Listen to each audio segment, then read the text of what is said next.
S ಆತ್ಮೀಯ ವಿದ್ಯಾರ್ಥಿ ಮಿತ್ರರೇ, ಇವತ್ತು ನಾನೇನಪ್ಪ ಅಂದ್ರೆ ನಾಳೆ ಇರ್ತಕ್ಕಂಥ ಪೊಲೀಸ್ ಪರೀಕ್ಷೆಗೆ ಇತಿಹಾಸದ ಮೇಲೆ, ಅದು ವಿಶೇಷವಾಗಿ ನಾನು ಈಗಾಗಲೇ ಏನಪ್ಪ ಅಂದ್ರೆ ಪ್ರಾಚೀನ ಭಾರತದ ಇತಿಹಾಸಕ್ಕೆ ಸಂಬಂಧಪಟ್ಟಂತೆ ಸಂಪೂರ್ಣವಾಗಿ ಪ್ರಾಚೀನ ಭಾರತದ ಇತಿಹಾಸ ಈಗಾಗಲೇ ನನ್ನ ವಿಡಿಯೋಗಳನ್ನು ಅಪ್ಲೋಡ್ ಮಾಡಿ ತಮ್ಮೆಲ್ಲರಿಗೂ ಅನುಕೂಲ ಆಗ್ತಕ್ಕಂಥ ದೃಷ್ಟಿಯಿಂದ ನಾನು ಹೇಳಿನಿ ಅಂದ್ಕೊಂಡಿನಿ.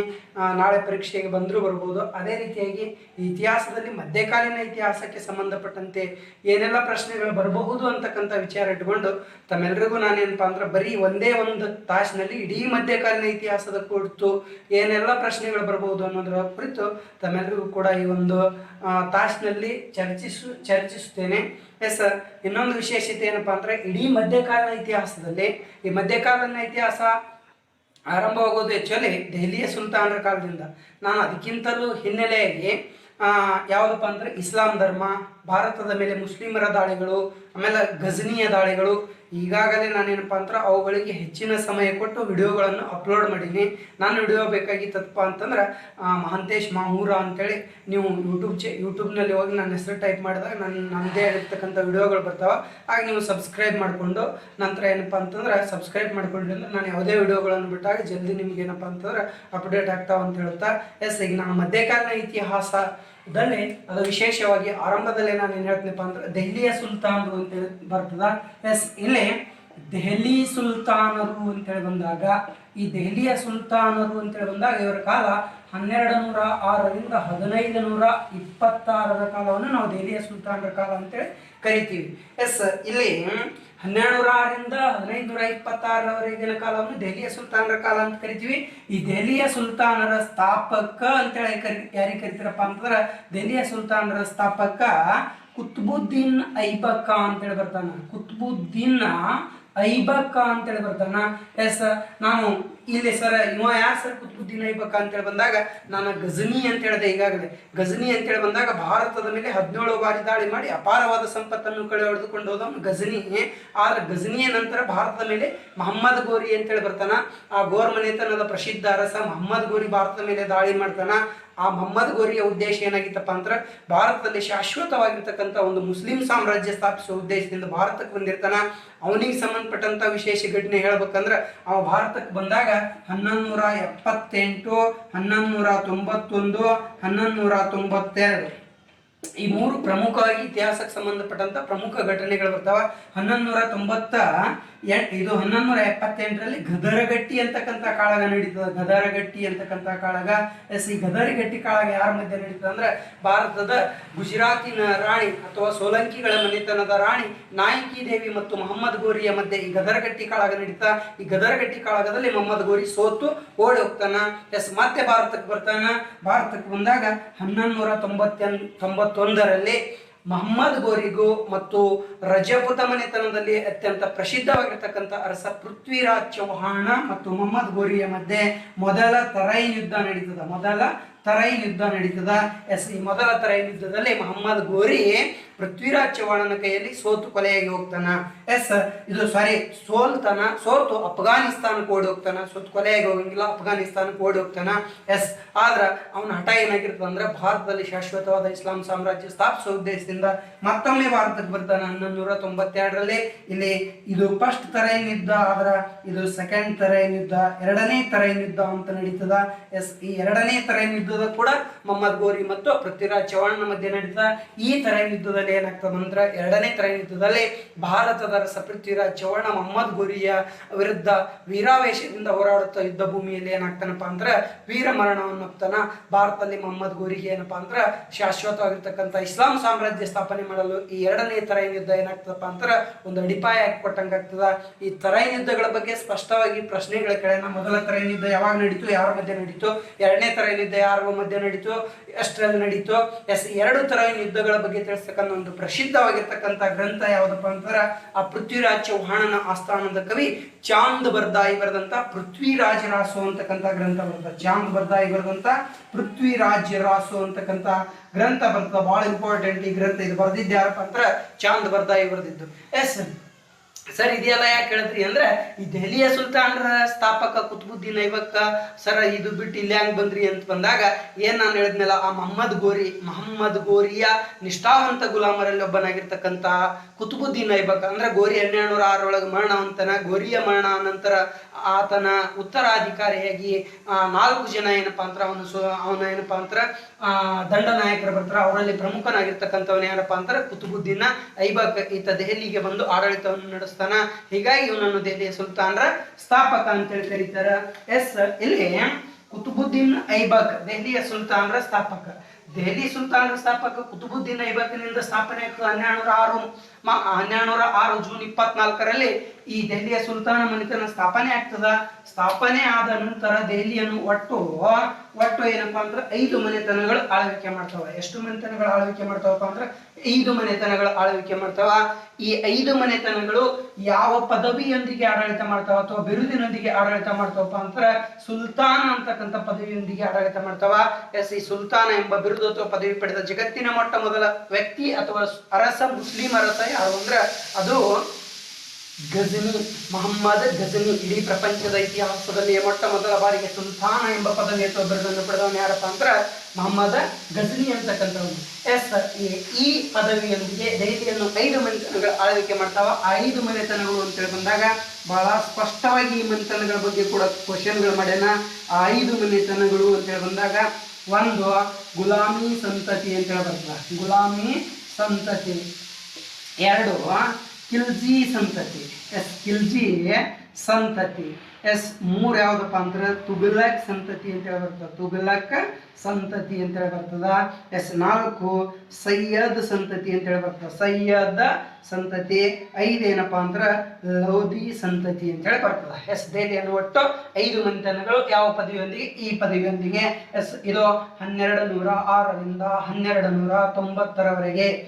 ಇದು 1290ರಿಂದ 1320ರವರೆಗೆ. ಇದು 1320ರಿಂದ 1414ರವರೆಗೆ. ಇದು 1414ರಿಂದ 1451ರವರೆಗೆ. ಇದು 1451ರಿಂದ 1526ರವರೆಗೆ ದೆಹಲಿಯನ್ನು ಒಟ್ಟು 5 ಮನೆತನಗಳ ಆಳ್ವಿಕೆ ಮಾಡ್ತಾವ. ಈ 5 ಮನೆತನಗಳಲ್ಲಿ ಇಂಪಾರ್ಟೆಂಟ್ ಆಗಿ ಮತ್ತೆ ಇದ್ರ ಮ್ಯಾಗ ಪ್ರಶ್ನೆಗಳು ಮಾಡ್ತಾನ. ಕ್ವಶನ್ ಹೆಂಗ್ ಕೇಳ್ತಾನ ಅಂದ್ರೆ ಸೀರಿಯಲ್ ಆಗಿ ಮನೆತನಗಳ ಆಳ್ವಿಕೆಯನ್ನು ಕೇಳ್ಯಾನ, ಕೆಳಗಿನಿಂದ ಮೇಲಿನವರೆಗೂ ಕೂಡ ಮನೆತನಗಳ ಆಳ್ವಿಕೆ ಕೇಳೋಣ. ಅದರಲ್ಲಿ ಮತ್ತು ವಿಶೇಷವಾಗಿ ತಗೊಂತಾನ ಈ ಮೇಲಿನ 4 ಮನೆತನಗಳೇನು ಬರ್ತಾವಲ್ಲ, ಈ 4 ಮನೆತನಗಳು ತುರ್ಕಿಸ್ತಾನದ ತುರ್ಕ್ ಪಂಗಡಕ್ಕೆ ಸೇರಿರ್ತಕ್ಕಂಥ ಮನೆತನಗಳು. ಇನ್ನು 5ನೇ ಮನೆತನ ಇದು ಅಫ್ಘಾನಿಸ್ತಾನದ ಪಠಾಣ್ ಪಂಗಡಕ್ಕೆ ಸೇರಿರ್ತಕ್ಕಂಥ ಮನೆತನ, ಅಫ್ಘಾನಿಸ್ತಾನದ ಪಠಾಣ್ ಪಂಗಡಕ್ಕೆ. ಈ 5 ಮನೆತನಗಳಲ್ಲಿ ದೆಹಲಿಯನ್ನು ಅತಿ ದೀರ್ಘಕಾಲದವರೆಗೆ ಆಳಿದ ಮನೆತನ ಯಾವುದಪ್ಪ ಅಂತ ಅದು ತುಘಲಕ್ ಸಂತತಿ. ದೀರ್ಘಕಾಲದವರೆಗೆ ಆಳಿದ್ದು ತುಘಲಕ್ ಸಂತತಿ. ಆದ್ರ ಸರ್ ದೆಹಲಿಯನ್ನು ಅತಿ ಕಡಿಮೆ ಅವಧಿಗೆ ಆಳಿದ ಸಂತತಿ ಯಾವುದಪ್ಪ ಅಂದ್ರೆ ಅದು ಖಿಲ್ಜಿ ಸಂತತಿ. ನೋಡಿ, ಕಡಿಮೆ ಅವಧಿಗೆ ಆಳಿದ್ದು ಖಿಲ್ಜಿ, ಹೆಚ್ಚು ಅವಧಿಗೆ ಆಳಿದ್ದು ತುಘಲಕ. ಪ್ರಥಮ ಮನೆತನ ಗುಲಾಮಿ ಸಂತತಿ, ಕೊನೆಯ ಮನೆತನ ಯಾವುದಪ್ಪ ಅಂದ್ರೆ ಕೊನೆಯ ಮನೆತನ ಲೋಧಿ ಸಂತತಿ. ದೆಹಲಿಯನ್ನು ಆಳಿದ ಕೊನೆಯ ಮನೆತನ ಲೋಧಿ ಸಂತತಿ. ನಾವು ಈ 5 ಮನೆತನಗಳು ಹಾಕೊಂಡೆವು. ಇನ್ನು 5 ಮನೆತನಗಳ ಬಗ್ಗೆ ಒಂದೊಂದು ವಿಶೇಷವಾಗಿ ಹೇಳ್ಬೇಕಪ್ಪ ಅಂತಂದ್ರ ನೋಡಿ, ದೆಹಲಿಯನ್ನು ಆಳಿರ್ತಕ್ಕಂಥ ಮೊಟ್ಟ ಮೊದಲ ಮನೆತನ ಯಾವುದಪ್ಪ ಅಂತಂದ್ರ ದೆಹಲಿಯನ್ನು ಆಳಿರ್ತಕ್ಕಂಥ ಮೊಟ್ಟ ಮೊದಲ ಮನೆತನ ಯಾವುದಂದ್ರ ಗುಲಾಮಿ ಸಂತತಿ. ಈ ಗುಲಾಮಿ ಸಂತತಿಯ ಸ್ಥಾಪಕ ಯಾರು ಅಂದ್ರ ಅವನು ಕೂಡ ಯಾರಪ್ಪ ಅಂದ್ರ ಕುತುಬುದ್ದೀನ್ ಐಬಕ್. ಗುಲಾಮಿ ಸಂತತಿಯ ಸ್ಥಾಪಕ ಯಾರು ಅಂದ್ರ ಕುತುಬುದ್ದೀನ್ ಐಬಕ್. ನಾನು ಇಲ್ಲಿ ಏನ್ ಮಾಡ್ತೀನಪ್ಪ ಅಂದ್ರೆ ಮೊದಲನೇದಾಗಿ ಬರ್ತಕ್ಕಂಥ ಮನೆತನ ಯಾವುದು ಅಂದ್ರೆ ಗುಲಾಮಿ ಸಂತತಿ. ಈ ಗುಲಾಮಿ ಸಂತತಿಯನ್ನು ಆಳ್ವಿಕೆ ಮಾಡಿರ್ತಕ್ಕಂಥ ಸುಲ್ತಾನ, ಇದು ಸ್ಥಾಪನೆ ಮಾಡಿರ್ತಕ್ಕಂಥ ಅರಸ ಯಾರಪ್ಪ ಅಂದ್ರ ಕುತುಬುದ್ದೀನ್ ಐಬಕ್. ಕುತುಬುದ್ದೀನ್ ಐಬಕ್. ನೋಡಿ, ಇವನು 1206ರಿಂದ 1210ರವರೆಗೆ ಆಳ್ವಿಕೆ ಮಾಡ್ತಾನೆ. ಇವನಿಗೆ ಸಂಬಂಧಪಟ್ಟಂಗೆ ಜಸ್ಟ್ ಎಕ್ಸಾಮ್ ಪ್ರಪೋಸ್ ಇಂಪಾರ್ಟೆಂಟ್ ಇಷ್ಟೇ ಹೇಳ್ಬಿಡ್ತೇನೆ. ಇವ ಯಾರಪ್ಪ ಅಂತಾರೆ ಕುತುಬುದ್ದೀನ್ ಐಬಕ್, ಮೊಹಮ್ಮದ್ ಗೋರಿಯ ಗುಲಾಮ. ದೆಹಲಿಯ ಸುಲ್ತಾನ್ ಅಂದ್ರೆ ಸ್ಥಾಪಕ, ಗುಲಾಮಿ ಸಂತತಿಯ ಸ್ಥಾಪಕ. ಈತನಿಗೆ ಯಾವ ಬಿರುದಿತ್ತಪ್ಪ ಅಂತಾರೆ ಲಾಕ್ ಬಕ್ಷ ಅಂತಕ್ಕಂಥ ಬಿರುದಿತ್ತು. ನೋಡಿ, ಲಾಕ್ ಬಕ್ಷ ಇಂಪಾರ್ಟೆಂಟ್, ಎಕ್ಸಾಮ್ ಪ್ರಪೋಸ್ ಮಾತ್ರ ಹೋಗ್ತೀನಿ ನಾನು. ಲಾಕ್ ಬಕ್ಷ ಅಂತಕ್ಕಂಥ ಬಿರುದಿತ್ತು. ಇನ್ನು ಇವನ ಬಗ್ಗೆ ಎಕ್ಸಾಮ್ ಪ್ರಪೋಸ್ ಹೇಳ್ಬೇಕಪ್ಪ ಅಂದ್ರೆ ಭಾರತ ದೇಶದ ಮೊಟ್ಟ ಮೊದಲ ಮಸೀದಿ ಯಾವ್ದಪ್ಪ ಅಂತಂದ್ರೆ ಅದು ಕುವತ್ ಉಲ್ ಇಸ್ಲಾಂ ಅಂತಕ್ಕಂಥ ಮಸೀದಿ. ಆ ಕುವತ್ ಉಲ್ ಇಸ್ಲಾಂ ಎಂಬ ಮಸೀದಿಯನ್ನು ಸ್ಥಾಪಿಸಿದವನೇ ಕುತುಬುದ್ದೀನ್ ಐಬಕ್ ಭಾರತ ದೇಶದ ಮೊಟ್ಟ ಮೊದಲ ಮಸೀದಿ, ಇದು ದೆಹಲಿಯಲ್ಲಿ ನಿರ್ಮಾಣ ಮಾಡಿದ್ದು. ಎಸ್ ಇವನ ಬಗ್ಗೆ ಇನ್ನೂ ವಿಶೇಷವಾಗಿ ಏನಪ್ಪಾ ಅಂತಂದ್ರೆ ಈತ ಮರಣ ಹೊಂದಿದ್ದು ಏನಪ್ಪಾ ಅಂದ್ರೆ ಯಾವ ಸಂದರ್ಭದಲ್ಲಿ, ಇವನಿಗೆ ಸಂಬಂಧಪಟ್ಟ ಇನ್ನೊಂದು ವಿಶೇಷತೆ, ಭಾರತದಲ್ಲಿ ಒಂದು ಅದ್ಭುತವಾಗಿರ್ತಕ್ಕಂಥ ಕಟ್ಟಡ ದೆಹಲಿಯಲ್ಲಿರ್ತಕ್ಕಂಥ ಕುತುಬ್ ಮಿನಾರ್ ಎಂಬ ಕಟ್ಟಡಕ್ಕೆ ಅಡಿಪಾಯ ಹಾಕಿದ್ದೆ ಕುತುಬುದ್ದೀನ್ ಐಬಕ್. ಅದು ಯಾರ ನೆನಪಿಗಾಗಿಯಪ್ಪ ಅಂತಂದ್ರೆ ಆತ ತನ್ನ ಗುರು ಖ್ವಾಜಾ ಕುತುಬುದ್ದೀನ್ ಬಕ್ತಿಯಾರ್ ಕಾಕಿ ಎಂಬ ಸಂತನ ಸ್ಮರಣಾರ್ಥವಾಗಿ ಕುತುಬ್ ಮಿನಾರ್ ಎಂಬ ಕಟ್ಟಡಕ್ಕೆ ಅಡಿಪಾಯ ಹಾಕ್ತಾನ. ಎಸ್ ಇವನು ಮರಣ ಹೊಂದಿದ್ದು 1210ರಲ್ಲಿ ಪೋಲೋ ಅಥವಾ ಚೌಗಾನ ಎಂಬ ಆಟ ಆಡುವ ಸಂದರ್ಭದಲ್ಲಿ ಕುತುಬುದ್ದೀನ್ ಐಬಕ್ ಏನಾಗ್ತಾನ ಅಂದ್ರೆ ಮರಣ ಹೊಂತಾನ. ಎಸ್ ಇನ್ನು ಗುಲಾಮಿ ಸಂತತಿಗೆ ಸಂಬಂಧಪಟ್ಟಂತೆ ಇವನ ನಂತರ ಯಾರು ಬರ್ತಾರ ಅಂದ್ರೆ ಆರಾಮ್ ಶಾ ಅಂತ ಬರ್ತಾನ. ಅವನ ಬಗ್ಗೆ ಇಂಪಾರ್ಟೆಂಟ್ ಏನೂ ಇಲ್ಲ. ಎಸ್ ಆರಾಮ್ ಶಾ, ಜಸ್ಟ್ ಅವನ ಹೆಸರು ಬರ್ಕೊಂಡು ಹೋಗ್ಬಿಡ್ತೀನಿ ನಾನು, ಆರಾಮ್ ಶಾ ಅಂತ ಹೇಳಿ ಬರ್ತಾನ. ಇನ್ನು ಈ ಆರಾಮ್ ಶಾ ಅಸಮರ್ಥ ದೊರೆಯಾಗಿರ್ತಾನ, ಕೇವಲ 10 ತಿಂಗಳ ಆಡಳಿತ ಮಾಡ್ತಾನ. ಇವನ ನಂತರ ಒಂದಂತವನೇ ಯಾರಪ್ಪ ಅಂತಂದ್ರೆ ಇಲ್ತುಮಶ್ ಶಾ ಅಂತ ಹೇಳಿ ಬರ್ತಾನ. ಇಲ್ತುಮಶ್ ಶಾ, ಎಸ್ ಇಲ್ತುಮಶನನ್ನು ದೆಹಲಿಯ ಸುಲ್ತಾನರ ನಿಜವಾದ ಸ್ಥಾಪಕ ಅಂತ ಕರೀತಾರ. 1211ರಿಂದ 1236ರವರೆಗೆ ಆಡಳಿತ ಮಾಡ್ತಕ್ಕಂಥ ಇಲ್ತುಮಶನನ್ನು ದೆಹಲಿಯ ಸುಲ್ತಾನರ ನಿಜವಾದ ಸ್ಥಾಪಕ ಅಂತ ಕರೀತಾರ. ಎಸ್ ಕುತುಬುದ್ದೀನ್ ಐಬಕ್ ಗೋರಿಯ ಗುಲಾಮನಾದ್ರ ಐಬಕನ ಗುಲಾಮ ಯಾರು ಅಂದ್ರೆ ಇಲ್ತುಮಶ್ ಶಾ. ಎಸ್ ಇಲ್ತುಮಶನಿಗೂ ಮತ್ತು ಐಬಕನಿಗಿರುವ ಸಂಬಂಧ ಏನು ಅಂದ್ರೆ ಅಳಿಯ ಮಾವನ ಸಂಬಂಧ. ಎಸ್ ಇವ ತನ್ನ ಮಗಳನ್ನು ಕೊಟ್ಟು ಇವನಿಗೆ ಅಳಿಯನನ್ನಾಗಿ ಮಾಡ್ಕೊಂಡಿರ್ತಾನ. ಇನ್ನು ಇವನ ಬಗ್ಗೆ ವಿಶೇಷ ಎಕ್ಸಾಮ್ ಪ್ರಪೋಸ ಅಂತ ಹೇಳಿ ಬಂದಾಗ, ಇವನ ಕಾಲದಲ್ಲಿ ಭಾರತದ ಮೇಲೆ ಮಂಗೋಲರ ದಾಳಿಗಳು ನಡೀತಾವ. 1221ರಲ್ಲಿ KS ಕೂಡ ಕ್ವಶನ್ ಆಗಿದ್ದಿದ್ದ. 1221ರಲ್ಲಿ ಜಗತ್ತಿನ ಅತ್ಯಂತ ಕ್ರೂರವಾಗಿರ್ತಕ್ಕಂಥ ಮಂಗೋಲರ ದೊರೆ ಚಿಂಗಿಸ್ ಖಾನ್ ಅನ್ನು ಏನಪ್ಪಾ ಅಂದ್ರೆ ಭಾರತದ ಮೇಲೆ ದಾಳಿ ಮಾಡಿರ್ತಾನ. ಎಸ್ ನೆಕ್ಸ್ಟ್ ಇವನು ಇನ್ನೊಂದು ಕುತುಬುದ್ದೀನ್ ಐಬಕ್ ಕುತುಬ್ ಮಿನಾರ್ ಎಂಬ ಕಟ್ಟಡ ಅಡಿಪಾಯ ಹಾಕಿದ್ರೆ ಇಲ್ತುಮಶ್ ಅದನ್ನು ಏನ್ ಮಾಡ್ತಾನಪ್ಪ ಅಂದ್ರ ಪೂರ್ಣಗೊಳಿಸ್ತಾನ. ಎಸ್ ಇನ್ನು ಇಲ್ತುಮಶ್ ಏನಪ್ಪಾ ಅಂದ್ರ ಭಾರತಕ್ಕೆ ಏನಪ್ಪಾ ಅಂದ್ರ ನಾಣ್ಯಗಳನ್ನು ಪರಿಚಯ ಮಾಡಿಕೊಡ್ತಾನ. ಏನಪ್ಪಾ ಅಂತರ ಟಂಕಾ ಎಂಬ ಬೆಳ್ಳಿಯ ನಾಣ್ಯ, ಜೀತಾಲ್ ಎಂಬ ತಾಮ್ರದ ನಾಣ್ಯಗಳನ್ನು ಭಾರತಕ್ಕೆ ಪರಿಚಯ ಮಾಡಿಕೊಟ್ಟು ಅವುಗಳ ಮೇಲೆ ಸುಲ್ತಾನ ಖಲೀಫನ ಪ್ರತಿನಿಧಿ ಅಂತೇಳಿ ಏನ್ ಮಾಡ್ತಾನ ಅಂದ್ರೆ ಮುದ್ರೆ ಮಾಡ್ತಾನ.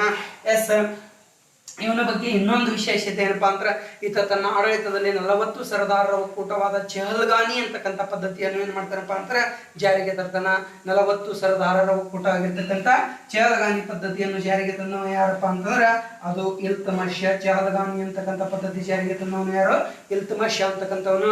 ಎಸ್ ಇಲ್ತುಮಶನ ಇನ್ನೊಂದು ವಿಶೇಷತೆ ಏನಪ್ಪಾ ಅಂದ್ರೆ ಈತ ತನ್ನ ಆಡಳಿತದಲ್ಲಿ ಏನಪ್ಪಾ ಅಂದ್ರೆ ಇಕ್ತಾ ಅಂತಕ್ಕಂಥ ಪದ್ಧತಿಯನ್ನು ಜಾರಿಗೆ ತರ್ತಾನೆ. ಕ್ವಶನ್ಗಳಲ್ಲಿ ಇಕ್ತಾಗಳನ್ನ ವಿಭಾಗಿಸಿದ ದೆಹಲಿಯ ಸುಲ್ತಾನ ಯಾರು ಅಂದ್ರೆ ಅದು ಇಲ್ತುಮಶ್ ಅಂತಕ್ಕಂಥವನು. ಎಸ್ ಇಲ್ತುಮಶ್ ಏನಪ್ಪಾ ಅಂದ್ರೆ 1236ರಲ್ಲಿ ಮರಣ ಹೊಂತಾನ. 1236ರಲ್ಲಿ ಮರಣ ಹೊಂದಿರ್ತಾನ. ಆದ್ರೆ ಈತ ಸಾಯುವ ಸಂದರ್ಭದಲ್ಲಿ ಒಂದು ಪತ್ರ ಬರೆದಿಡ್ತಾನ. ನಾನು ಸತ್ತ ನಂತರ ನನ್ನ ಮುಂದಿನ ಉತ್ತರಾಧಿಕಾರಿಯಾಗಿ ಮಗಳು ರಜಿಯಾ ಸುಲ್ತಾನಳೆ ಅಧಿಕಾರಕ್ಕೆ ಬರ್ಬೇಕು ಅಂತೇಳಿ ಪತ್ರ ಬರೆದಿಡ್ತಾನ. ಎಸ್ ಈ ಇಲ್ತುಮಶನ ಮರಣದ ನಂತರ ಅಧಿಕಾರಕ್ಕೆ ಬರೋರು ಯಾರಪ್ಪ ಅಂತಾರ ಆದ್ರ ಅವ ಹೇಳಿದ ಪ್ರಕಾರ ಬರಂಗಿಲ್ಲ. ಅಲ್ಲಿ ಯಾರು ಬರ್ತಾರಪ್ಪ ಅಂದ್ರೆ ಇಲ್ತುಮಶನ ಹಿರಿಯ ಮಗ ರುಕ್ನುದ್ದೀನ್ ಫಿರೋಜಾ ಅಂತಕ್ಕಂಥವನ ಅಧಿಕಾರಕ್ಕೆ ಬರ್ತಾನ. ರುಕ್ನುದ್ದೀನ್ ಫಿರೋಜಾ ಅಂತಕ್ಕಂಥ ಅಧಿಕಾರಕ್ಕೆ ಬರ್ತಾನ. ಎಸ್ ಇವನೇನಪ್ಪಾ ಅಂತ ಅಸಮರ್ಥ ದೊರೆನೇ ಆಗಿರ್ತಾನ. ಎಸ್ ಇಲ್ಲಿ ಈ ರುಕ್ನುದ್ದೀನ್ ಫಿರೋಜನ ನಂತರ ಅವನ ಸಹೋದರಿನೇ ಬರ್ತಾಳೆ ಯಾರಪ್ಪ ಅಂತಾರ ರಜಿಯಾ ಸುಲ್ತಾನ ಅಂತಕ್ಕಂಥವಳು. ಇವಳು 1236ರಿಂದ 1240ರವರೆಗೆ ಆಳ್ವಿಕೆ ಮಾಡ್ತಾಳ. ಇಲ್ಲಿ ಇಂಪಾರ್ಟೆಂಟ್ ಏನಪ್ಪಾ ಅಂತಂದ್ರೆ ರಜಿಯಾ ಸುಲ್ತಾನಳನ್ನು ನಾವು ಬಹಳ ಒಳಗಡೆ ಹೋಗೋದು ಬೇಡ. ಎಕ್ಸಾಮ್ ಪ್ರಪೋಸ್ ಅಂತ ಹೇಳಿ ಬಂದಾಗ ದೆಹಲಿಯ ಸಿಂಹಾಸನ ಏನಿರ್ತಕ್ಕಂಥ ಏಕೈಕ ಮಹಿಳೆ ಯಾರು ಅಂದ್ರೆ ಅದು ರಜಿಯಾ ಸುಲ್ತಾನ. ಪ್ರಶ್ನೆ ಮಾಡ್ಯಾನ ರಜಿಯಾಳಿಗೂ ಮತ್ತು ಇಲ್ತುಮಶನಿಗಿರುವ ಸಂಬಂಧ ಏನು ಅಂತ ಪ್ರಶ್ನೆ ಕೇಳ್ಯಾನ. ರಜಿಯಾ ಮತ್ತು ಇಲ್ತುಮಶನಿಗಿರ್ತಕ್ಕಂಥ ಸಂಬಂಧ ತಂದೆ ಮಗಳ ಸಂಬಂಧ ಆಗಿರ್ತದ. ಎಸ್ ಇವಳು ಆಡಳಿತ ಮಾಡಿದ್ದು ಅವು ಕಾಲ ಅಂದ್ರೆ ಈ ವರ್ಷ ಕೇಳ್ಬಿಟ್ಟಾನ. ಇವಳು ಆಡಳಿತ ಮಾಡಿದ ಎಷ್ಟಪ್ಪ ಅಂದ್ರೆ 3 ವರ್ಷ 6 ತಿಂಗಳು 6 ದಿನಗಳ ಕಾಲ ಆಡಳಿತ ಮಾಡ್ತಾಳೆ ಅಂತ ನಾವು ಅಧಿಕ ವರ್ಷ ಅಂತ ಲೆಕ್ಕ ಇಡ್ತೀವಲ್ಲ, ಅದು ಲೆಕ್ಕ ಇಟ್ರ ಇಲ್ಲಿ ಏನಾಗ್ತದಪ್ಪ ಅಂದ್ರೆ ರಜಿಯಾ ಸುಲ್ತಾನರ ಆಡಳಿತ ನೆನಪಿಗೆ ಬರ್ತದ. ಎಸ್ ಇವಳ ನಂತರ ಏನಪ್ಪಾ ಅಂದ್ರೆ ಇವಳು 3 ಜನ ಸಹೋದರರು ಅಸಮರ್ಥ ದೊರೆಗಳಾಗಿ ಆಡಳಿತ ಮಾಡ್ತಾರ. ಯಾರಪ್ಪ ಅಂತಂದ್ರ ಬಹರಂ ಶಾ ಅಂತೇಳಿ ಬರ್ತಾನ, ಅಲ್ಲಾವುದ್ದೀನ್ ಮಸೂದ್ ಶಾ ಅಂತ ಬರ್ತಾನ, ನಾಸಿರುದ್ದೀನ್ ಮೊಹಮ್ಮದ್ ಶಾ ಅಂತ. ಇವ್ 3 ಜನ ಏನಪ್ಪಾ ಅಂತಾರ 1266ರವರೆಗೆ ಅಸಮರ್ಥವಾಗಿರ್ತಕ್ಕಂಥ ಆಡಳಿತ ಮಾಡ್ತಾರ. ಅವ್ರ ಆಡಳಿತದ ನಂತರ ಮತ್ತೊಬ್ಬ ಬರ್ತಾನೆ ಯಾರಪ್ಪ ಅಂತಾರ ಅವನೇ ಈ ಗುಲಾಮಿ ಸಂತತಿಯಲ್ಲಿ ಇನ್ನೊಬ್ಬ ಪ್ರಬಲ ಅರಸ ಯಾರಂದ್ರೆ ಗಿಯಾಸುದ್ದೀನ್ ಬಲ್ಬನ್ ಅಂತಕ್ಕಂಥವನು ಅಧಿಕಾರಕ್ಕೆ ಬರ್ತಾನ. ಈ ಬಲ್ಬನ್ 1266ರಿಂದ 1287ರವರೆಗೆ ಆಡಳಿತ ಮಾಡ್ತಾನ. ಈ ಬಲ್ಬನ್ ಅಂತ ಹೇಳಿ ಬಂದಾಗ ಹೇಗೆ ನಾವು ಈಗ ಐಬಕ್ ನೋಡಿದೆವು, ಇಲ್ತುಮಶನ್ ಸ್ಥಾಪಕ ಇರ್ಬೇಕಾದ್ರ ನಿಜವಾದ ಸ್ಥಾಪಕ ಇಲ್ತುಮಶ, ಮರು ಸ್ಥಾಪಕ ಅಂತ ಕರೀತಾರೆ, ಅಂದ್ರೆ ಬಲ್ಬನನೇ ಕರೀತಾರೆ. ಎಸ್, ರಕ್ತ ಮತ್ತು ಕಬ್ಬಿಣದ ನೀತಿ ಹೊಂದಿದ ದೆಹಲಿಯ ಸುಲ್ತಾನ ಯಾರು ಅಂದ್ರೆ ಅದು ಗಿಯಾಸುದ್ದೀನ್ ಬಲ್ಬನ್. ಗಿಯಾಸುದ್ದೀನ್ ಬಲ್ಬನನ್ನು ದೆಹಲಿಯ ಸುಲ್ತಾನರ ಭೀಷ್ಮಾರ್ಕ ಅಂತ ಹೇಳಿ ಕರೀತಾರ. ದೆಹಲಿಯ ಸುಲ್ತಾನರ ಭೀಷ್ಮಾರ್ಕ ಅಂತ ಹೇಳಿ ಕರೀತಾರ. ಎಸ್, ಇಲ್ಲಿ ಗಿಯಾಸುದ್ದೀನ್ ಬಲ್ಬನ್ ಏನಪ್ಪಾ ಅಂತಾರೆ, ಇವನು ಈ ಇಲ್ತುಮಶ್ ಜಾರಿಗೆ ತಂದಂತ 40 ಸರ್ದಾರರ ಒಕ್ಕೂಟವಾಗಿರ್ತಕ್ಕಂಥ ಚೇಲ್ಗಾನಿ ಪದ್ಧತಿಯನ್ನು ರದ್ದು ಮಾಡ್ತಾನ. ಎಸ್, ಈತ ಹೊಸದಾಗಿ ಏನಪ್ಪಾ ಅಂದ್ರೆ ಒಂದು ಸೈನಿಕ ಇಲಾಖೆಯನ್ನು ಆರಂಭಿಸ್ತಾನ. ಎಸ್, ಅದೇ ರೀತಿಯಾಗಿ ಈತ ದೆಹಲಿಯಲ್ಲಿ ಕೆಂಪು ಅರಮನೆ ಅಂತಕ್ಕಂಥ ಒಂದು ಕಟ್ಟಡವನ್ನು ನಿರ್ಮಾಣ ಮಾಡ್ತಾನ. ಅಷ್ಟೇ ಅಲ್ಲದೆ ಈತ ದೆಹಲಿಯಲ್ಲಿ ನವರೋಜೆ ಎಂಬ ಉತ್ಸವ ಜಾರಿಗೆ ತರ್ತಾನ. ನವರೋಜೆ ಎಂಬ ಉತ್ಸವದ ಉದ್ದೇಶ ಏನು ಅಂದ್ರೆ ತನ್ನ ಆಸ್ಥಾನದಲ್ಲಿನ ಸಂಪತ್ತನ್ನು ಪ್ರದರ್ಶನಕ್ಕೆ ಇಡುವ ಉತ್ಸವಕ್ಕೆ ನವರೋಜ ಅಂತ ಹೇಳಿ ಕರೀತಾರ. ಅದು ಪರ್ಷಿಯನ್ನರ ಮಾದರಿಯ ಉತ್ಸವ ಆಗಿತ್ತು. ಎಸ್, ಇನ್ನೊಂದು ಇವನ ಬಗ್ಗೆ ವಿಶೇಷತೆ ಏನಪ್ಪಾ ಅಂದ್ರೆ ಬಹಳ ಇಂಪಾರ್ಟೆಂಟ್, KS ವರೆಗೂ ಕೂಡ ಪ್ರಶ್ನೆ ಮಾಡೋಣ. ಏನಪ್ಪಾ ಅಂದ್ರೆ ಸುಲ್ತಾನರಿಗೆ, ರಾಜರಿಗೆ, ಅರಸರಿಗೆ ದೈವಿಕ ಸಿದ್ಧಾಂತತೆಯನ್ನು ಒದಗಿಸಿಕೊಟ್ಟ ಸುಲ್ತಾನ ಯಾರು ಅಂದ್ರ ಅದು ಗಿಯಾಸುದ್ದೀನ್ ಬಲ್ಬನ್ ಅಂತಕ್ಕಂಥವನು. ಯಾರು? ಗಿಯಾಸುದ್ದೀನ್ ಬಲ್ಬನ್ ಅಂತಕ್ಕಂಥವನು. ಎಸ್, ಈ ಗಿಯಾಸುದ್ದೀನ್ ಬಲ್ಬನ್ ನಂತರ ಅವನ ಮಕ್ಕಳಾಗಿರ್ತಕ್ಕಂಥ ಮೊಹಮ್ಮದ್ ಖಾನ್ ಅಂತಕ್ಕಂಥ ಆಡಳಿತ ಮಾಡ್ತಾನ. ಆಮೇಲೆ ಏನಪ್ಪಾ ಅಂದ್ರೆ ಮೊಹಮ್ಮದ್ ಖಾನ್ ನಂತರ ಬುಗ್ರಾ ಖಾನ್ ಅಂತ ಬರ್ತಾನ. ಬುಗ್ರಾ ಖಾನ್ ನಂತರ ಕೈ ಕುಸ್ರು ಅಂತ ಹೇಳಿ ಬರ್ತಾನ. ಕೈ ಕುಸ್ರೋನ ನಂತರ ಕೈಕೂಬಾಬ್ ಅಂತ ಬರ್ತಾನ. ಕೈಕೂಬಾಬ್ ನಂತರ ಕಯಾಮರ್ಸ ಅಂತ ಬರ್ತಾರ. ಕೊನೆಯ ಪ್ರಬಲ ದೊರೆನೆ ಅಥವಾ ಈ ಗುಲಾಮಿ ಸಂತತಿಯ ಕೊನೆಯ ಅರಸ ಯಾರು ಅಂದ್ರೆ ಕೈಕೂಬಾದ ಅಂತ ಹೇಳಿ ಬರ್ತಾನ. ಕೈಕೂಬಾದ ಅಂತಕ್ಕಂಥವನು ಈ ಸಂತತಿಯ ಕೊನೆಯ ಅರಸ. ಎಸ್, ಇದು ಈ ಗುಲಾಮಿ ಸಂತತಿಯ ಬಗ್ಗೆ ವಿಶೇಷವಾಗಿರ್ತಕ್ಕಂಥ ಅಂಶಗಳು ಪೊಲೀಸ್ಗೆ ಬರ್ತಕ್ಕಂಥದ್ದು. ನಾನು ಇಡೀ ಈ ಗುಲಾಮಿ ಸಂತತಿ ಬಗ್ಗೆ ಹೇಳಕ್ ನಿಂತ್ರ ಸುಮಾರು 2 ತಾಸು ಇದೆ, ಒಂದೇ ಮಂತನ ಬಗ್ಗೆ ಹೇಳ್ಬೋದು. ಬಟ್ ಇಲ್ಲಿ ನಾನು ಹೇಳಕ್ ಹೋಗಂಗಿಲ್ಲ. ಈಗ ನೆಕ್ಸ್ಟ್ ಏನಪ್ಪಾ ಅಂತ ದೆಹಲಿಯನ್ನು ಆಳಿದ 2ನೇ ಸಂತತಿ ಯಾವ್ದಪ್ಪ ಅಂತಾರ ಅದು ಖಿಲ್ಜಿ ಸಂತತಿ. ಎಸ್, 1290ರಿಂದ 1320ರವರೆಗೆ ದೆಹಲಿಯನ್ನು ಅತಿ ಕಡಿಮೆ ಅವಧಿಗೆ ಆಳಿದ ಸಂತತಿ. ಸಿಂಪಲ್ ಆಗಿ ಈ ದೆಹಲಿಯ ಸುಲ್ತಾನರಲ್ಲಿ ಕಡಿಮೆ ಅವಧಿಗೆ ಆಳಿದ ಸಂತತಿ ಖಿಲ್ಜಿ ಸಂತತಿಯ ಸ್ಥಾಪಕ ಯಾರಪ್ಪ ಅಂದ್ರೆ ಜಲಾಲುದ್ದೀನ್ ಖಿಲ್ಜಿ ಅಂತಕ್ಕಂಥವನು. ಜಲಾಲುದ್ದೀನ್ ಖಿಲ್ಜಿ. ಎಸ್, ಈ ಜಲಾಲುದ್ದೀನ್ ಖಿಲ್ಜಿ. ಎಸ್, ಈ ಜಲಾಲುದ್ದೀನ್ ಖಿಲ್ಜಿಯ ನಂತರ ಈ ಮನೆತನದ ಅತಿ ಪ್ರಸಿದ್ಧ ಅರಸನ ಯಾರಪ್ಪ ಅಂತಾರ ಅಲ್ಲಾವುದ್ದೀನ್ ಖಿಲ್ಜಿ. ಬಹಳಷ್ಟು ಇಂಪಾರ್ಟೆಂಟ್. ಇಡೀ ಮಧ್ಯಕಾಲದ ಇತಿಹಾಸದಲ್ಲಿ ಒಂದು ಶ್ರೇಷ್ಠವಾಗಿರ್ತಕ್ಕಂಥ ಆಡಳಿತ ಮಾಡಿರ್ತಕ್ಕಂಥವನೇ ಅಲ್ಲಾವುದ್ದೀನ್ ಖಿಲ್ಜಿ. ಅಲ್ಲಾವುದ್ದೀನ್ ಖಿಲ್ಜಿ ಅಂತ ಹೇಳಿ ಬಂದಾಗ ಇವನು ಆಡಳಿತ ಮಾಡಿದ್ದೇನಪ್ಪಾ ಅಂದ್ರೆ 1296ರಿಂದ 1300 ಏನಪ್ಪಾ ಅಂತಂದ್ರೆ 16ರವರೆಗೆ ಈತ ಆಡಳಿತ ಮಾಡ್ತಾನೆ ಅಲ್ಲಾವುದ್ದೀನ್ ಖಿಲ್ಜಿ. ಎಸ್, ಈ ಅಲ್ಲಾವುದ್ದೀನ್ ಖಿಲ್ಜಿ ಆಡಳಿತ ಮಾಡ್ತಾನ. ಇವನನ್ನು ಭಾರತದಲ್ಲಿ ಏನಪ್ಪಾ ಅಂತಾರ ಭಾರತದ ಅಲೆಕ್ಸಾಂಡರ್ ಅಥವಾ ದ್ವಿತೀಯ ಅಲೆಕ್ಸಾಂಡರ್ ಅಂತ ಹೇಳಿ ಕರೀತಾರ. ಈತ ಅಧಿಕಾರಕ್ಕೆ ಬರ್ಬೇಕಂದ್ರೆ ತನ್ನ ಮಾವ ಜಲಾಲುದ್ದೀನ್ ಖಿಲ್ಜಿಯನ್ನು ಕೊಲೆ ಮಾಡಿ ಅಧಿಕಾರಕ್ಕೆ ಬರ್ತಾನ. ಇವನಿಗೆ ಸಂಬಂಧಪಟ್ಟಂಗೆ ಎಕ್ಸಾಮ್ ಪ್ರಪೋಸಲ್ ಪ್ರಶ್ನೆಗಳು ಬರ್ಬೇಕಪ್ಪ ಅಂತಂದ್ರೆ ಇವನನ್ನು ದ್ವಿತೀಯ ಅಲೆಕ್ಸಾಂಡರ್, ಸಿಕಂದರಿ ಈ ಸಹಾನಿ ಅಂತಕ್ಕಂಥ ಬಿರುದಿನಿಂದ ಕರೀತಾರ. ಈತನಿಗೆ ದೆಹಲಿಯ ಕೆಂಪು ಅರಮನೆಯಲ್ಲಿ ಪಟ್ಟಾಭಿಷೇಕ ಆಗ್ತದ. ಈತ ಉತ್ತರ ಭಾರತ ಮತ್ತು ದಕ್ಷಿಣ ಭಾರತ ಅಂತೇಳಿ 2 ರೀತಿಯಾಗಿರ್ತಕ್ಕಂಥ ದಂಡಯಾತ್ರೆಗಳನ್ನು ಕೈಗೊಳ್ತಾನ.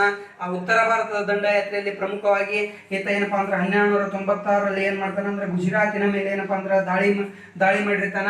ಎಸ್, ಇಲ್ಲಿ ಇಂಪಾರ್ಟೆಂಟ್ 1301 ಈ ಗುಜರಾತಿನ ದಾಳಿಯ ಸಂದರ್ಭದಲ್ಲಿ ಅಲ್ಲಾವುದ್ದೀನ್ ಖಿಲ್ಜಿಯ ಪ್ರಸಿದ್ಧ ದಂಡನಾಯಕ ಮಲ್ಲಿಕಾಫರ್ ಅಂತೇಳಿ ಬರ್ತಾನ. ಆ ಮಲ್ಲಿಕಾಫರ್ನನ್ನು 1296ರ ಗುಜರಾತಿನ ದಂಡಯಾತ್ರೆಯಲ್ಲಿ ಮಲ್ಲಿಕಾಫರ್ನನ್ನು ಏನ್ ಮಾಡ್ತಾನಪ್ಪ ಅಂತ ಖರೀದಿ ಮಾಡ್ಕೊತಾನ.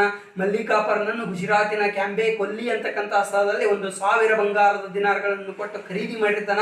ಹೀಗಾಗಿ ಮಲ್ಲಿಕಾಫರ್ನ ಬಿರುದು ಹಜಾರ ದಿನಾರ ಅಂತೇಳಿ ಬರ್ತದ. ಇನ್ನು ಮಲ್ಲಿಕಾಫರ್ ಅಲ್ಲಾವುದ್ದೀನ್ ಖಿಲ್ಜಿಯ ಪ್ರಸಿದ್ಧವಾಗಿರ್ತಕ್ಕಂಥ ದಂಡನಾಯಕ. ಇನ್ನು ನೆಕ್ಸ್ಟ್ 1303 ಇಲ್ಲಿ ಬರೇ ಇನ್ನ ಬರ್ತಾವ 1301 ಹೀಗೆ ದಾಳಿಗಳು ಬರ್ತಾವ, ಅವೆಲ್ಲ ಬೇಡ. 1303ರಲ್ಲಿ ರಾಜಸ್ಥಾನದ ಚಿತ್ತೋಡಿನ ಮೇಲೆ ದಾಳಿ ಮಾಡಿರ್ತಾನ. ಆ ದಾಳಿಯ ಮುಖ್ಯ ಉದ್ದೇಶ ಪದ್ಮಿನಿ ದೇವಿಯನ್ನು ಪಡೆದುಕೊಳ್ಳುವುದಾಗಿರ್ತದ. ಅದೊಂದು ಮಹತ್ವಪೂರ್ಣ ಇತಿಹಾಸದಲ್ಲಿ, ಅದು ಮಧ್ಯಕಾಲೀನ ಇತಿಹಾಸದಲ್ಲಿ ಮಹತ್ವಪೂರ್ಣ ಆಗಿರ್ತಕ್ಕಂಥ ಘಟನೆ. ರಜಪೂತ ರಾಣಿ ಆಗಿರ್ತಕ್ಕಂಥ ಪದ್ಮಿನಿ ದೇವಿಯ ಗಂಡ ರಾಜ ರಾಣಾ ಪ್ರತಾಪ್ ಸಿಂಹ ಅಲ್ಲಾವುದ್ದೀನ್ ಖಿಲ್ಜಿಯ ಕೈಯಲ್ಲಿ ಸತ್ತಾಗ ರಾಣಿ ಪದ್ಮಿನಿ ದೇವಿ ತಾನು ಏನಪ್ಪಾ ಅಂತ ತನ್ನ ಗಂಡನಿಗೆ ತನ್ನ ಇಡೀ ಜೀವವೆಲ್ಲ ಅರ್ಪಿಸಿ ಇನ್ನೊಬ್ಬರ ಸೊತ್ತಾಗುವುದು ಬೇಡ ಅಂತೇಳಿ ಇಲ್ಲಿ ಜೊಹರಾ ಪದ್ಧತಿಯನ್ನು ಅನುಸರಿಸ್ತಾಳ. ಈ ವಿಷಯ ಉಲ್ಲೇಖ ಆಗಿದ್ದು ಮಲಿಕ್ ಮೊಹಮ್ಮದ್ ಜೈಸಿ ಬರೆದಂತ ಪದ್ಮಾವತ ಅಂತಕ್ಕಂಥ ಗ್ರಂಥದಿಂದ ತಿಳಿದು ಬರ್ತದ. ಉತ್ತರ ಭಾರತದ ದಂಡಯಾತ್ರೆಗಳಲ್ಲಿ ಇದೊಂದು ಪ್ರಮುಖವಾಗಿರ್ತಕ್ಕಂಥ ದಂಡಯಾತ್ರೆ. ಇನ್ನು ಅಲ್ಲಾವುದ್ದೀನ್ ಖಿಲ್ಜಿ ದಕ್ಷಿಣ ಭಾರತದ ದಂಡಯಾತ್ರೆ ಅಂತ ಮಾಡಿರ್ತಾನ. ಆ ದಕ್ಷಿಣ ಭಾರತದ ದಂಡಯಾತ್ರೆಯ ನೇತೃತ್ವವನ್ನು ತನ್ನ ಪ್ರಸಿದ್ಧ ದಂಡನಾಯಕ ಮಲ್ಲಿಕಾರ್ಜುನಿಗೆ ವಹಿಸಿರ್ತಾನ.